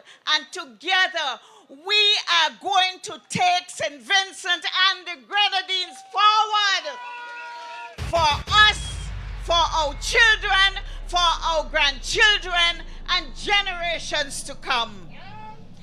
Good evening, Glenn. Good evening, East St. George. Good evening to the people up by the tank. I know you're hearing me. I just want to say that the pleasure is mine to have served you. Even though I am not in government, I have been serving you for over 5 years. And I have been doing so with nothing but pleasure.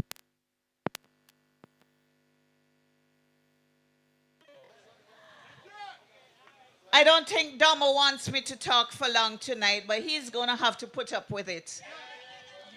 East St. George, over the last 5 years, I have been representing you in the absence of proper representation from the person that you elected. He has left you for dead, literally. He has abandoned you. He has neglected you. He has left you out to pasture. And you have to do the right thing and change him. Get rid of him because he does nothing for you and he does nothing for our constituency. Ladies and gentlemen, East St. George is a beautiful constituency with a lot of potential. But right now, it is stagnated. Look, the people up at the tank, they supported this man. They supported him. And their houses were damaged and buried. And they have not been fixed. I'm telling you, I hope you're listening to me. Vote for me. I'll make sure your houses are fixed. And I'll make sure the houses of all the other people in East St. George. There are people in a shelter at Harmony Hall. We're taking them out of the shelters. It is time. It is time for people to get back to some form of normalcy in this country. What your representation is amongst to nil, nothing, zilch. You get nothing from Camilo Gonsalves. He is just like a figurehead. He has the position, but he don't have the action to go with the position. As I was leaving my office today, I picked up this. This is actually a mini manifesto for East St. George from last election. And I can honestly tell the PR team of the New Democratic Party that we don't have to do a new one because this one is still applicable. He has done absolutely nothing to better your lives and to improve on anything in East St. George. You know how I get him to work? I walk around and I take videos. And once I post the video up there and people respond to it, you see they go and fix roads and they patch roads. Look at the situation with the boardwalk in Villa. Had I not posted that video, y'all will still be scrambling up some little stone path trying to find your way. Camilo Gonsalves is a total waste of time. They have given him that position of Minister of Finance so that he could be elevated. Everybody, you heard them in Parliament, thanks to the Minister of Finance for approving these monies for us to build this. And it's just to make him seem like if he's doing something, but he is not doing anything. I was happy to hear people refer to that East St. George budget. Well, that East St. George budget amounted to absolutely nothing. Nothing has been done in East St. George. Twice today, I fell into a deep hole right by the mayor's residence, just past where Milton Cater used to live. A deep hole. That's on the highway into Kingston. We're not getting anything fixed. I have had my friend Daniel Cummins, the chairman of the party, answer questions in Parliament about East St. George. Now, Camilla wants to know what is Mr. Cummins' interest in East St. George. Well, yes, he has a friend who has been asking him to ask questions. How did people find out about rainforests and the fact that they're going to be retailing fish and going in direct competition with the fishermen in East St. George down at Caliacor? How did we find out that the Caliacor project, which was supposed to be $2.2 million, ended up at around $8 million? How does that happen? How does that happen? It means that he is not paying attention. There is no proper planning. And I'll tell you something else. He does not go around this constituency, so much so. He went to a man in Brighton the other day, introducing himself as the representative. The man tell him, no, I met the new representative. She came by to see me some time ago. What does that tell you? I keep saying that politics and is not just for 3 months before elections. Politics is 365 days a year, every year, because the people of the constituency voted for you to represent them in Parliament. They voted for you to take their problems to the Parliament to get them fixed. If it's housing, if it's roads, whatever it is. But you are not doing that. You're not doing that. You're just in there to be, every now and again you hear him with some sarcasm and some condescending remark. What is that about? He's very disrespectful. He was so disrespectful that when he won the seat, he did not even go around thanking people for voting for him. He sent people out to say thank you. Me, I came in second. And I went around telling everybody thank you. This representative depends on people to bring news to him. And he is so petty. He is so petty that when he hears that somebody was talking to me or that Dr. Friday was in the constituency and it spoke to him. He don't even send his minions to the people. He calls them directly. Oh, I heard you were talking to Dr. Friday. Dr. Friday is the next Prime Minister of St. Vincent and the Grenadines.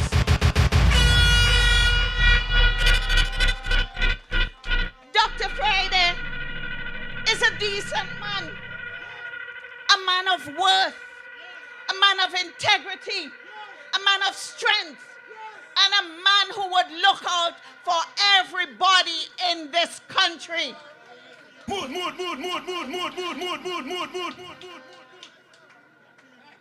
Let me tell you something. You see our team? We are a strong team. We are a formidable team. We are a team that gel. And we make decisions that are in the best interest of the people of St. Vincent and the Grenadines. I am proud to be a part of that team. But I am even prouder to be the New Democratic Party's representative for East St. George. I have walked around this constituency. I have met a lot of people. If y'all were paying attention, you see how many people come and kiss and hug me here tonight. That is not any fly-by-night thing, you know. That is genuine love because I have developed relationships with the people of East St. George. The representative, the elected representative is disconnected from the people. He has no relationships with them. Y'all know that he would give you a number and nobody ever answers it. Nobody answers it. You could call that number until you're sick. Nobody answers it. You know he drives through the constituency with his windows up. Don't care how you call out, he ain't hearing you. He does not care. You go to his office and he would tell the secretary to say he is not in. But I hear, you know, sometimes they just say, go wait at a certain place, and then you see him appear. He has been living a lie. He has not been very honest with the people of East St. George. And because of everything that I have just said, he deserves to be booted out of East St. George. It's time. When your representative does not serve you, and I am going to serve you, when he does not serve you, you need to get better representation. You have seen me operate in this constituency. You have seen me on the back of Natty truck handing out fowl. You have seen me driving around with boxes of eggs, giving out to people. A gentleman said to me the other day, he said, Mrs. Velox, I'd never met you. But when somebody knocked on my door and handed me a dozen eggs and said, this is from Mrs. Velox, he said that blew me away. Simple little things like that. 1 dozen eggs. Because at that time, they were giving away love boxes with only hard food, ground provision. Well, I just had to come in and add the protein to it. You know, this man, you see him out like he would get an invitation to the opening of a football thing. You never see him chatting with people, you know. He's off someplace with a camera taking pictures because he does not want to mix with you. He is very aloof. He does not want to be friendly with you. He does not want to develop relationships within East St. George. This man is not representative material. He is not. And his father systematically did what he had to do to bring him right up to Minister of Finance. Now I hear they're busy out, but I don't know that they're getting the responses that they require. But he can't blame anybody for that, because that is of his own making. When the people call you, you have to answer. I am a very hands-on person. You hear Major Leacock say when he turn up by the bank, he meet me in water boats with a broom sweeping down. All the guys from up street, up street, up by the cruise ship berth, they come down. Man, Miss V, you ain't supposed to be doing that, and they would take away the broom from me. But I am like that. When Calico flooded last year, I went and washed down under the police station. All the policemen, they stand up watching me because they don't think they're supposed to do it, because I suppose there's a government building. But you see this? Some of the things that were in here. It's like refurbishing the clinics at Calico and Enhams. 5 years ago, they remain the same up to, no, they're a little worse, up to this day. The police station, when you pass by, you see pieces falling off of it. As a matter of fact, there's a drain outside the police station that has groundage in it, because nobody cleans it. But there are 30 people plus on the payroll for the, what is he, the mayor of Calico? The town warden. 30 plus people on his payroll. But the drains in Calico reek, stink. The one that runs in front of the rep's office, stink. And somebody is trying to make the excuse that it is at sea level. I went there, I took a video of it. I get so much cuss. But people have to understand, their opinion of me is not my business. It's not my business. They could say what they want. I telling them the truth in pictures, in videos, so they would know exactly what's going on. So when they cursing me, I realize that the truth hurts, and they're trying to protect the precious Prime Minister's son. Well, the Prime Minister's son is an adult, and he needs to grow up and start acting like an adult, and taking responsibility for the constituency that the people elected him to represent. But it's too late now. Too late. Too late. Elections are going to be called soon. They can't hold out forever. And regardless to what they say or do, the New Democratic Party is going to take over East St. George.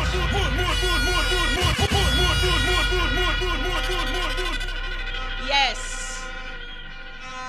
And to the people of East St. George, I don't usually make promises, but I can tell you, as Fitz usually say, he does under promise and over deliver. Well, I'll do much more than that. Y'all will see me everywhere, doing everything, making sure that this constituency is in pristine condition. You see the 16 days a year they give people to trim the side of the road? Nah, all the drains, there's a drain right down on the road below here where they have those shops. There's a drain running there. It is stink. It has been like that forever.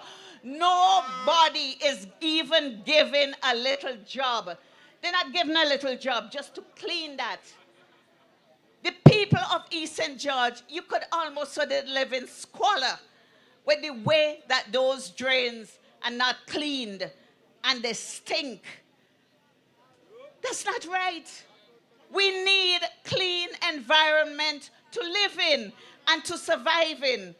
And the other thing is, I made a call. Yes, I spoke about that bans. But I made a call to the traffic department the other day because I'm concerned. I'm really concerned about people, to tell them that that road in Caliacua has now become a racetrack and school has reopened and we have to protect our children. So they need to go in and make sure that some measures are put in place to protect our children and to slow down the drivers in Caliacua. There's also a problem that they put in a lot of manholes along the road with plywood. And the plywood is breaking apart. That is another accident waiting to happen because the children run up and down there and they can easily fall in. We do not want that. We need to make sure that everybody in East St. George, man, woman, boy, girl, children, adults, are safe and protected from any sort of situation that will cause harm to them. East St. George, I am humbly asking you for your support. I am asking you for your support. You have seen me at work. You have seen what I can do. You know that I am not going to divide this constituency because dividing our people is counterproductive to our development. We are one nation, one people, one Vinci. We have to work together for the greater good of St. Vincent and the Grenadines.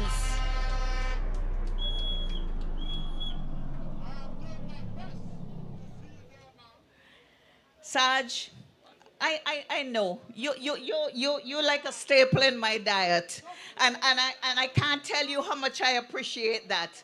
We, the New Democratic Party, know of your commitment to our party, but that commitment has been growing steadily throughout East St. George, and I am very confident that the people of East St. George have already chosen Hazel Lavern Gibson Velox as their next representative.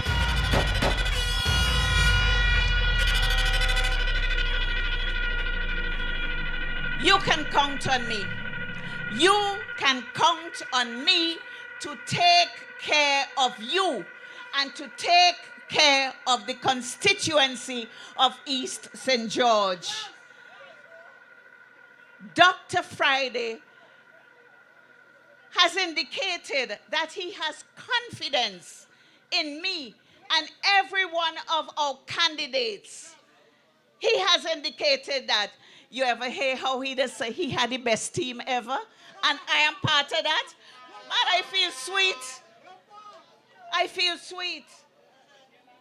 And I'm telling you, I am convinced that the team that we have is the best team ever to take St. Vincent and the Grenadines forward.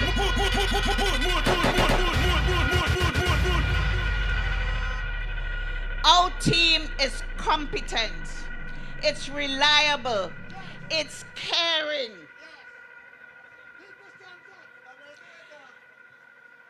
Not only people-centered, Sarge. Yes, people-centered. But I am particularly pleased with the fact that we have singled out our young people for special recognition going forward as a government, because we are seeing too many of our young people just knocking about. Some of them told me, Mrs. Velox, this is not us. We just don't have anything else to do. NDP will make sure you have something to do, because if you don't get a job, you'll get an apprenticeship, or you will have the opportunity to learn a skill to make your own money. We have to reinstate the dignity and the independence in our people.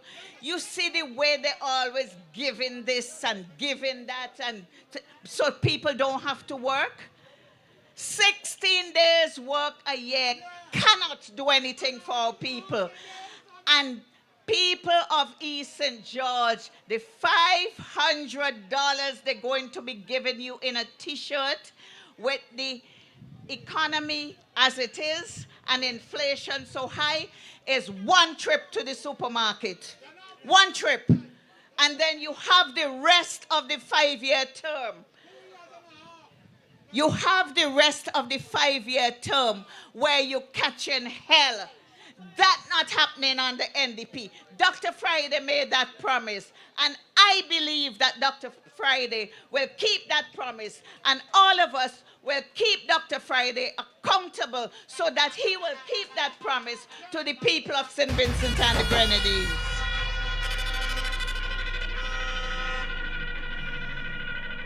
Now, you always hear them say that NDP never did any housing project in St. Vincent. Well, we're standing in the middle of one. We're standing in the middle of one. This was a housing scheme. But you know, Vincentians, we're a proud people. We are a proud people. And we don't like our houses to look like anybody else's. So we add on and we renovate and we do everything possible so our houses are unique. And if you pay attention to the housing schemes that they have done, it is the same thing. If you don't know better, you would never know it was a housing scheme. So let them put up their discourse. Let them put up their discourse.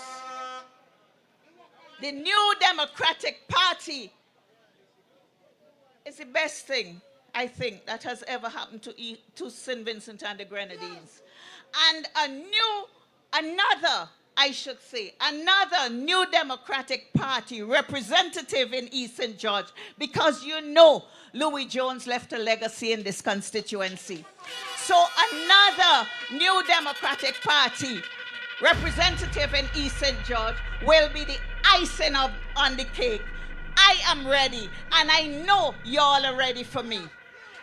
So East St. George, let's do this together and build East St. George, and by extension, St. Vincent and the Grenadines. Thank you very much. I'm still here. Some days my life was filled with fear. Oh, but I'm still here. Yes, she is still here. So many times I had to fight. She is still here in East St. George, and she's not going anywhere. And we're bringing home the victory for the New Democratic Party. You see the love? Many times, but I'm still here. You see the love? I had many. All right. Disappointment. Ladies and gentlemen, this election is a serious one. This election is a crucial one. Thank you, Domo. And in serious times, we need serious leadership. We need leadership and leaders who have real integrity, who have real and true intentions for the overall development of the people of St. Vincent and the Grenadines. Not selfish ambition, not a whole bunch of political rhetoric and platform filled and laced with insults to the people of St. Vincent and the Grenadines, the same people that they want to come and vote for them. When you go to the polls this election, ladies and gentlemen, I want you to think about the future of your country. I want you to think about your sons and your daughters and what a real, true economy, a true booming, thriving St. Vincent and the Grenadines means not just for you, but for your future. And when you do that, I want you to remember the faces of the New Democratic Party in every single constituency. And above that, I want you to remember the face of your future leader. I want you to envision it when you go to the polls and you vote for your candidate. I want you to envision it. I want you to see this man who's going to come on the platform here now. I want you to see when you mark your X for your candidate and your representative in each constituency. I want you to vision this man leading your country forward with true grace, true class, true integrity, because he is the only leader that St. Vincent and the Grenadines truly deserves. Please welcome your next Prime Minister, Dr. the Honorable Godwin Friday.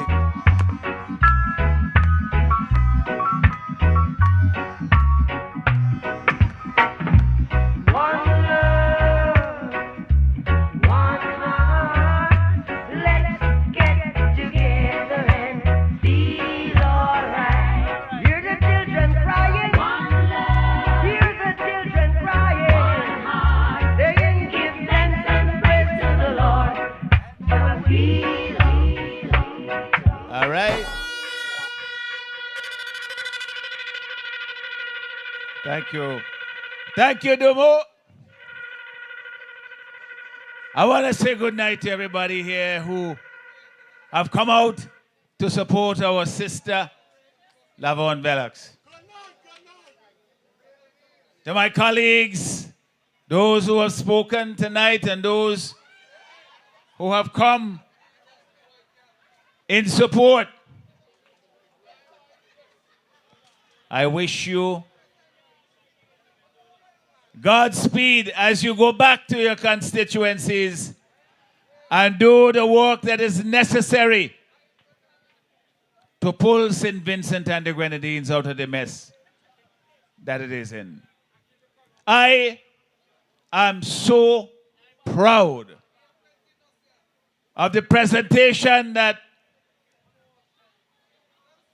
my representative in this East St. George constituency, Sister Lavern Velox, has delivered here tonight. I asked a fella just now, I say, what do you think? He says she's powerful. Powerful. And listen, I don't know how anybody could listen to that presentation that she gave.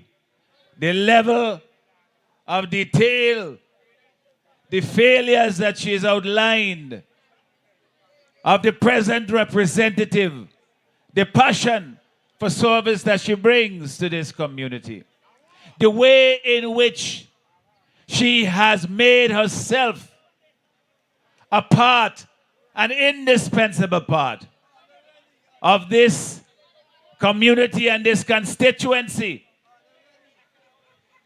so that she can become formally recognized as what she is doing now, as she said herself, without the title, so that she becomes the representative of this constituency and provide the kind of service that you deserve.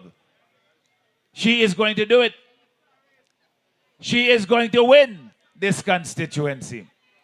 And she is going to deliver a level of service that comes from the heart.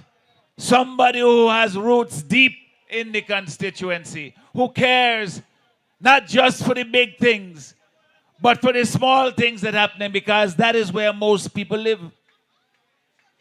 Those are the things that affect most of the people, not just in this constituency, but throughout St. Vincent and the Grenadines. And that is the kind of representation that we aim to bring to government.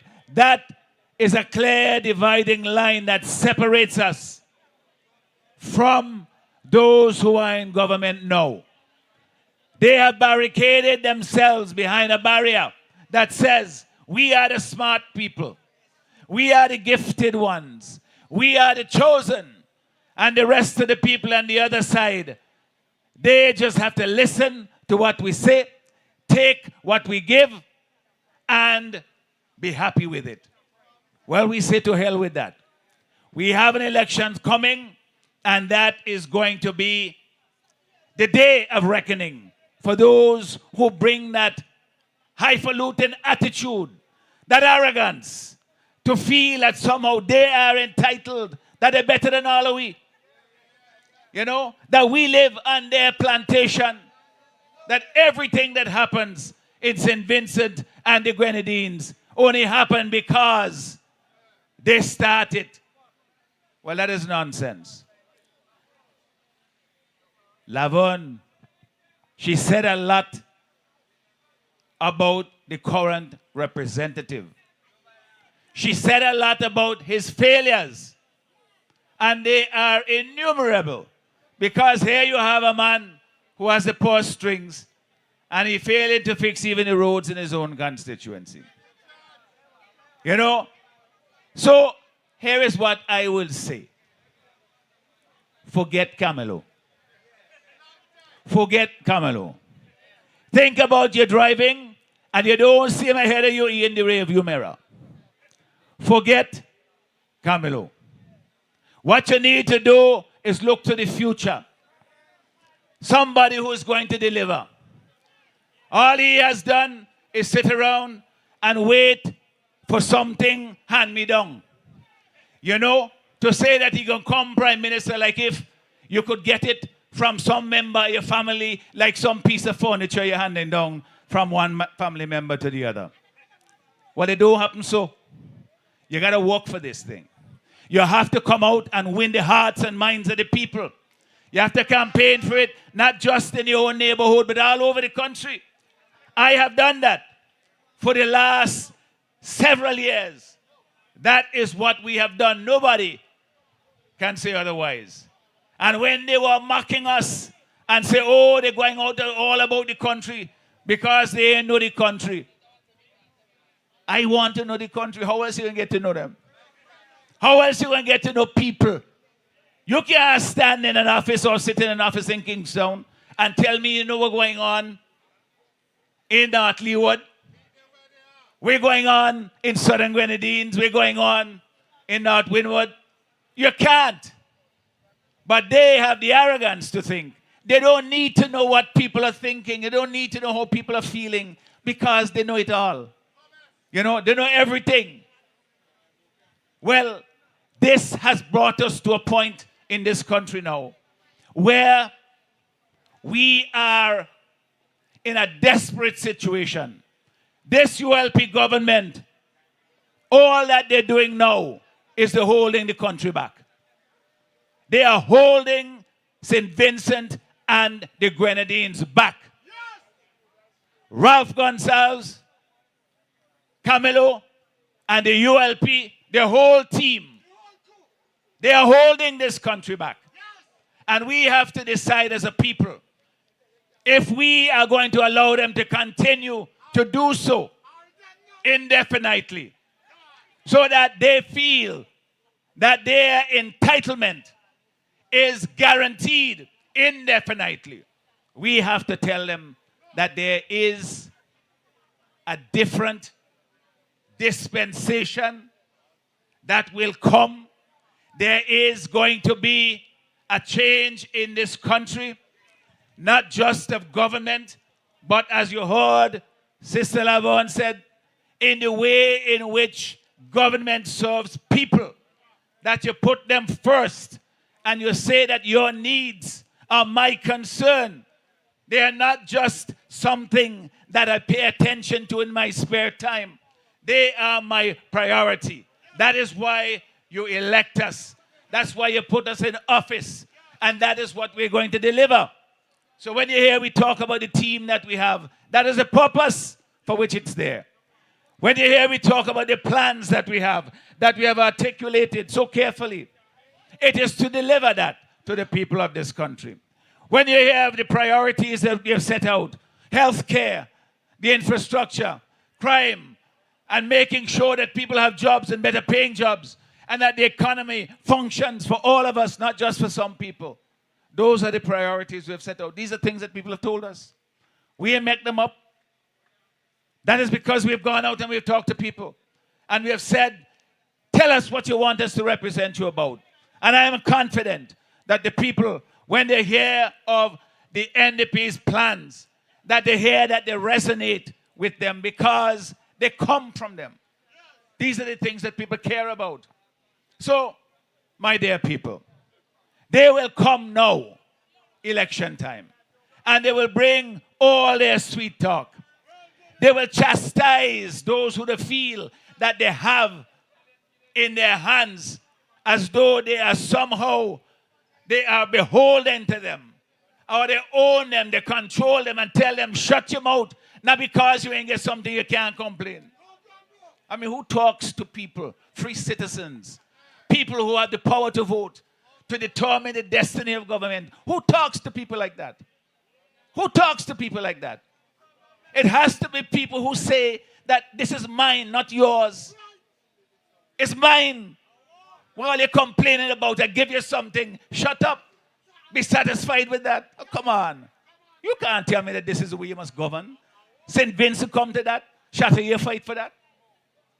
You know? No, we're stronger, we're better than that. So let's stand up and prove it to them. I can't win the election by myself. You know? Lavern can't win it by herself. All of we together have to do it. All of we together, we know what is at stake, and we have to do it. So when they come now and they start with all the sweet talk and their promises, and when they come in your yard and you can see them walking slow because they feel so embarrassed and ashamed, they ain't come before. Just ask them, say, where you been so long? where you been all the time? You know, when I was looking for you, where you been all the time? Election come now, so you come in with all your sweet talk and your promises. And they will tell you, oh, we build this and we build that. You know, we build a hospital to keep you there so we could finish it. Don't worry with that. The hospital was our plan since back God knows when. They laugh about it, they call it Farmsville. We say we're going to put it in Glen in this community, they say they'll put it in Andersville. It don't matter where they put it, I'm going to finish it. You know, that is what we are going to do.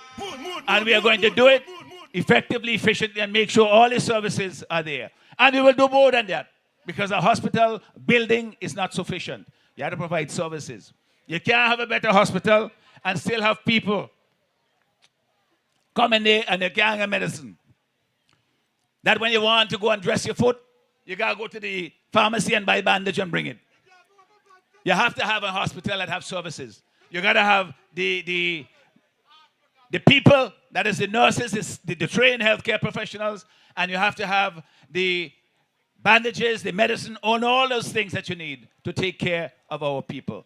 So, in addition to completing the hospital and doing it properly, we are also going to introduce a national health insurance plan that is going to make sure that every single person, not just those who feel like they could jump on a plane and go somewhere and get attention, but everybody, this is a human right. Everybody has a right to basic, decent health care.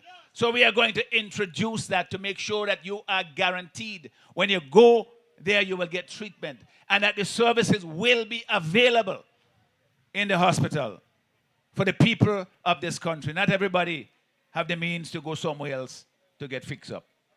We are looking out for the ordinary people of this country. So when we talk about health care that you can trust, that is one of the priorities we have identified. And we will do it. So they will tell you, listen, a bill in the port in Kingston, keep me there so we could finish it. You keep them there, and the mess that they have going on, they know will continue. We supported the loan to build that facility. But we told them the last time, you're making a mess of it. And you're keeping the opposition out as though we are not entitled to know what is going on. Not only that, it's not just me and my colleagues. It's the people in the country. They're keeping them out of it. Trying to hoodwink them and tell them they want a big hole up here. That ain't nothing to see here. we will finish it. And we will do it properly. We will complete the project and we will do it properly. We will make sure that what is delivered to the people of this country is not some hurry thing to try and finish up because election coming. We know when them people pack up and they go, it's we who have to face the music if the thing doesn't work. So I'm going to make sure that that is done properly. Because I respect that the people of this country, for the monies we borrowed in order to build this, that they're the ones who have to pay it back. It's not me alone. It's not this government. It's not the people who sit in office who paying for it. It's all of us. Because the money that we're using, $750 million. You know? $650 million of that is borrowed. The British government gave us $100 million. So we have to pay back. So we got to take care of it. I am not going to do like them, what they did with the Hall projects, for example, where they just leave it there because they say NDP build this. We don't want it to look nice, so just let it mash up. That's what they did. But we're going to fix that up too. We're going to make sure they provide jobs for young people. So all of these things that they will tell you, the building projects and all of that, don't worry with that. What we want to know is how you're going to put bread on people's tables. What we want to know is how you're going to put money in people's pockets. What we want to know is all those young people coming out of school, what hope that they have in the future of this country. What we want to know is that parents who, like now, when you have school coming up, you don't have to watch your children and say, you can't go to school, and today the first day of school. You know what the first day of school means to children? It is probably the most important day of school. And some of them, they have to stay home because they have shoes. They ain't had a uniform yet. And it pains my heart, and sometimes I get angry even with the parents. So I know that they'd rather their children go to school, but I say you had 2 months to prepare. Get them in school. And we do what we can to assist. Because we cannot afford to fail this, our children and the next generation of people in St. Vincent and the Grenadines. So when they can tell us that they have a plan to deal with the cost of living crisis in this country, then they would be doing something. But they have no plan. Because you know why? They don't feel the crisis. They don't feel the pain that ordinary people are feeling. I was in the supermarket today and I heard a young man grumbling. And he was grumbling to a little child because he had to choose between something the child wanted and what he wanted. You know? You know how difficult that is for a parent to have to make those kinds of choices. The child comes to a supermarket, it's like a candy store, you know, you want to get a little thing. But you can't afford to give them because you got to buy the essentials. Come on, we can do better than that. The people who are running this country, they've been living in a bubble for too long. They have been separated from the people for too long. They don't even know how to talk to people anymore. They just basically, they are fulfilling their own fantasies and their own desires. They are the ones who are benefiting from what this country produces. Because make no mistake about it, there are some people in this country who are doing very well. They are prospering when most of the people are catching hell. We have to change that. We can't change it by continuing with this administration. It is impossible. And everybody tells me, Friday, we need a change. And I agree with them. But to do that, we have to act. We can't just talk. For the young people, I say, don't sit this out. Don't leave it up to your parents and your grandparents. They will be gone on before you. You will have to inherit what happens after the next election. Stand up and make a choice. Don't judge me and my team by the failures of the ULP and this government that we have in office and their leadership. Do not judge us by that. We can do better. We have done better before. We can do better again. And it takes a government, a leader, and a team that puts the people of this country first, who feel that we are part and parcel of this country, the people, that they are the ones who are going to change their own destiny, not somebody coming from abroad. Not some big loan that you're getting from here, because loans you got to pay back. Not some shiny object that you're using as a project to try to hoodwink and dazzle people. When at the end of the day, life doesn't change. So tell me, how you're going to make life better for the people. They don't have a plan. We do. The New Democratic Party, for anybody who tells you, when anybody comes up and says they don't know what the NDP plan is, these are people who are trying to cover up what the NDP plan is. They know damn well what it is. But they know that the people on the other side, they have none. They have nothing to match it. So they're trying to not tell people that there is none, but it's here.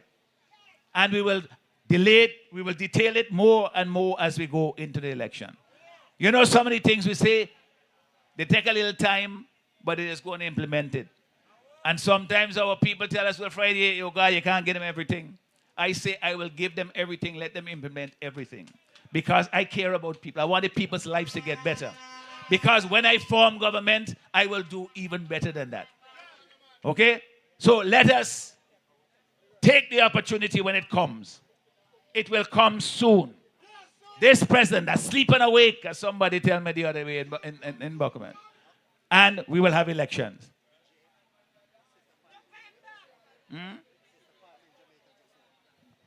So we have a wonderful opportunity soon to come. We have this chance to make a big difference in this country. I have taken painstaking effort, all of us in this team, to put together a plan that we know can work to make life better for the people. We have a team, the best ever to contest elections in this country, who will deliver that plan. The next ingredient and the most important thing that we need to get this to work. When I come up here, people say, Friday, Friday, the next prime minister and so forth. That all sounds very nice. I would like to be the next prime minister. But not for me, but for the plan we want to implement. But it ain't going to happen unless we all do what we must, which is we take that responsibility and we match it with the opportunity that comes when the elections are announced. And on the day that we have to vote, all of us, we take that responsibility seriously. And we say, this is a vote not for the next 5 years. This is a vote for the future of St. Vincent and the Grenadines. This is a vote for the transformation of my country, for the realization of the dream that I'm sure Milton Katie would have had when we came into independence in 1979. The dream of sovereignty and real pride in ourselves that Chatelier would have fought and defended and lost his life for. I mean, we are a proud and great country. Why do we settle for less? We must not. The people who are in office now, they put us down because they want to make themselves feel superior, to say that there's no other alternative. Well, we know better than that. We know better than that. We're smarter than that. So let us take the opportunity when it comes. Give Lavern the support that she deserves. The support that I know that she will repay in abundance, because it is her nature to be able to serve people. And there's nobody that I have met who could mobilize resources like Lavern Velox.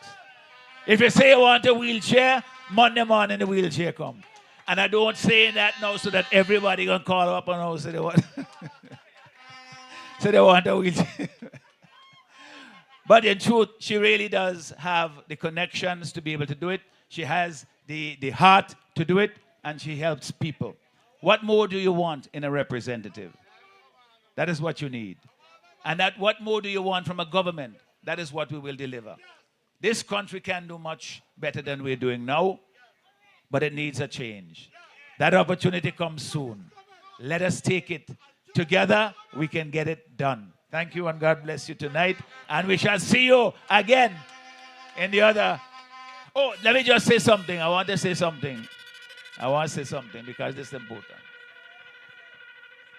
No, I ain't talking about the Jamaica election. This weekend I'm going down to the Southern Grenadines. All right, myself, we have a team of people who are going down to the Southern Grenadines. We're going to go to Myro, Sweet Myro, Canawan. I know. You.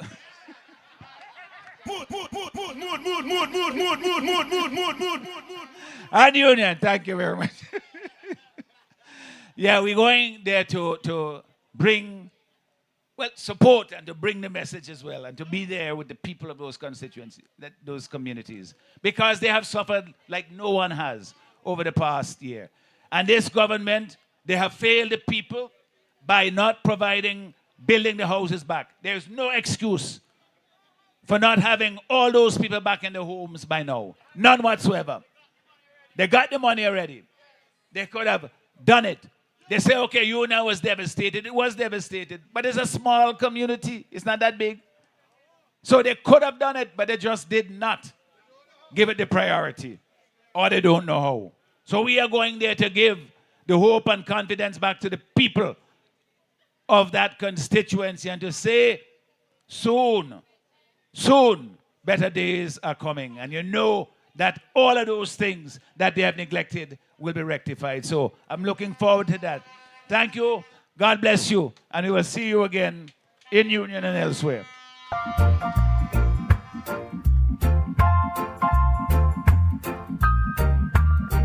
Yep, come on and give it up for the next Prime Minister of St. Vincent and the Grenadines, Dr. Godwin Friday. Remember, when you go to the polls, we vote in Lavern, Gibson, Velox, and East St. George. We're voting solidly for every candidate of the New Democratic Party in every constituency. And we're ensuring that Dr. Godwin Friday becomes the next Prime Minister of St. Vincent and the Grenadines. Folks, I want to thank you so very much for coming out here tonight. Let me thank the Royal St. Vincent and the Grenadines Police Force who was here tonight. All of you who came out from the various constituencies. All of you who came from East St. George and from every community in East St. George. Thank you very much for coming out tonight. And we want to say, please get home safe. And thank you